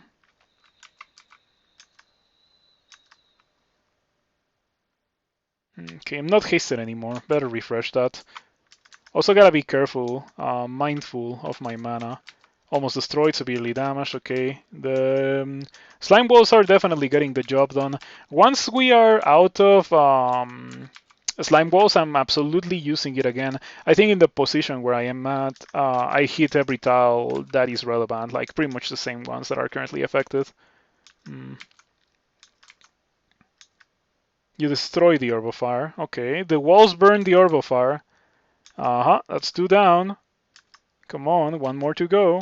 Can I kill it with stun arrow? How likely is it to get hit? 50? That's pretty rough. You destroy the orb of fire. That's the third one. Beautiful. Once again, mindful of my mana, because I don't have that much. Okay, strong surge of power. Strong surge of power. No, surge of power. Okay, this guy's almost destroyed. I'm gonna melee it. Holy Word would be great here, by the way, if it still existed. Considering what we are fighting against, I prefer fighting like this, not gonna lie. I prefer this over the alternative of just fighting everything inside the bolt. Okay, I don't want you to be next to me. I would rather have the Dreadlich be next to me. Can I push you away with Mystic Blast? Let's give it a try. Okay, it was um, a bit of a Hail Mary. Yeah, I didn't think that it was actually gonna get pushed away, especially since there's so many monsters. Let's use Mancy again, of course. Okay. I have to kill the Dreadlich. If I don't kill the Dreadlich, like this guy is actually quite dangerous. Cool. Yeah, definitely. Pretty cool. I need you to move away, Hell Sentinel. Can I confuse you? Do I have a chance to do that? I do. I do. I have eyeballs level 3. Um, oh, yes, let's go. Moved away, let the Dreadlich come next to me, so now I can hit it with um, double dispel on that. That gets the job done. The rest of these guys I can kill with without mana, so I'm not worried at all. I can even switch to my hand crossbow to shoot these guys down, because this character does it all. It even has a launcher, +9 hand crossbow. I think we're done. I would be surprised if there were significant high-level monsters left to deal with in here. Did Jiyva get rid of my frail? No, I got some more bad mutations. It's fine. Not like it matters too much. Okay, got marked again. Oh wow, another orb of fire. Let's try to cast Malign Gateway again. This time it's at 14%. Why is that? 16%. Did I lose wild magic? Okay. No, I don't. I didn't. In that case, I just gained a ton of experience during that fight. All right.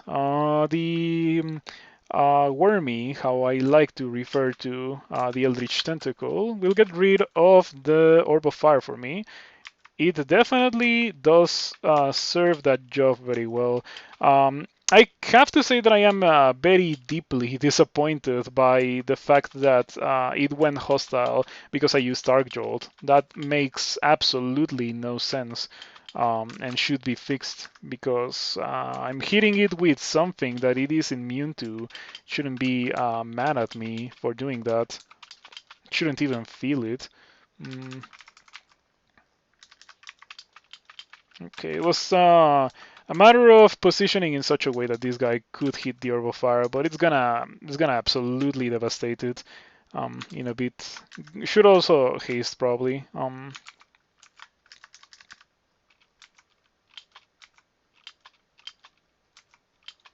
Oh, by the way, I just realized that I could have used my thing. I could have used my arbalest, my hand crossbow, for the purposes of dealing with the orbs of fire earlier, but I didn't think of it. Not that it mattered anyway. It was not really that much of a necessity, and I did use a lot of consumables that perhaps I shouldn't have. I perhaps I didn't need to use them, is what I'm trying to say, but it's SOT 5. Who cares? It would have been an issue if Orbs of Fire had appeared earlier in the game, but fortunately they are mostly an exclusive monster to SOT 5. I do think that it would be interesting to have them appear in depths sometimes to scare people. The kind of funny thing that happens on early D, where you actually don't have anything to do against those monsters, but at a point in the game where you actually do have some stuff to defend yourself with. Probably gonna blink past the trap. Nah, it doesn't matter. Yeah, it doesn't matter. Go D0. Helion, goodbye Helion. Lich, goodbye Lich. Panlord. Goodbye Panlord, but not by killing it, most likely. Means electricity. It only has Blink Bolt. One spell, Blink Bolt, which makes it really hard for me to break away from it. It has good armor class. Gonna try to go for Manning Gateway. You miscast it. Okay, double miscast. Minus move. Delightful.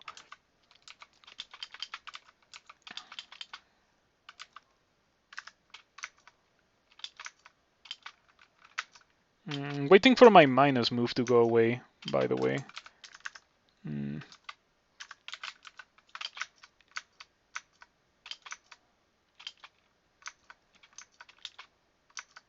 In order to be able to escape from this guy, it's just as simple as using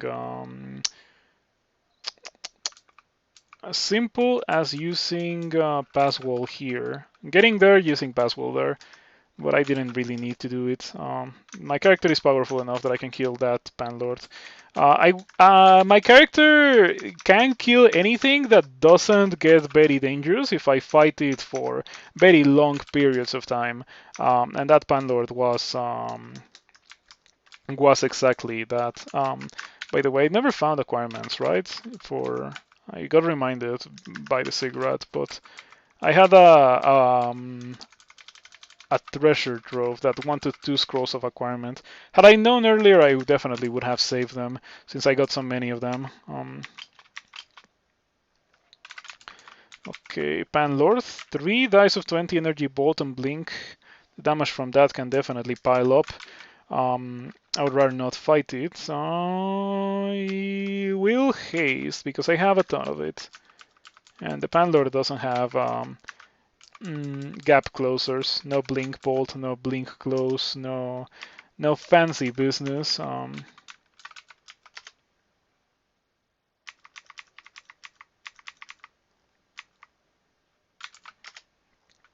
I think that Kerops should always have hand crossbows. Like if dudes in Pandemonium can have the highest tier of one-handed weapons, like demon weapons and evening stars and double swords, why not buff the cherubim in the same way? Yeah, these weakling angels need a little bit of a buff. This guy doesn't have any spells, lots of evasion. I think that I can probably kill it.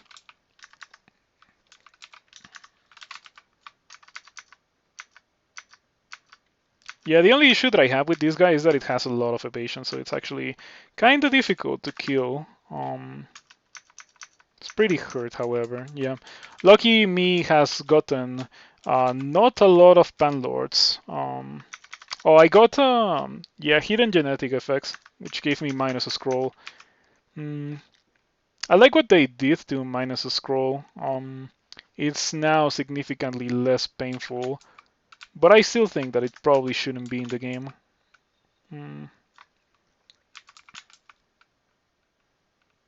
Ooh, I got robustness. I think that's where I'm gonna call it when it comes to drinking mutation. Okay, we make a quick get away after killing a couple of Panlords.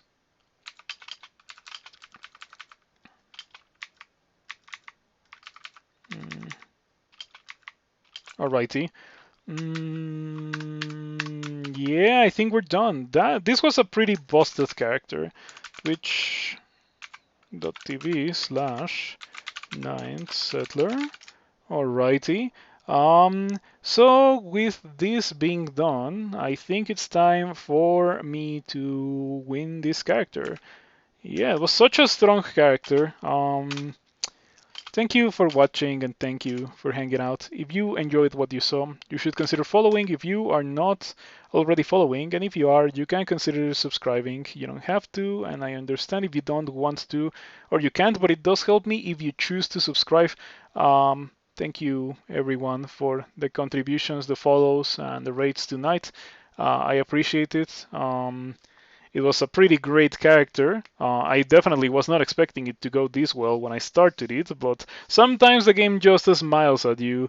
Even in situations like that, teleporting shot. Yeah, that had a very high chance of being a game ender, knowing what we know now in hindsight regarding the denizens of that particular SOT 5.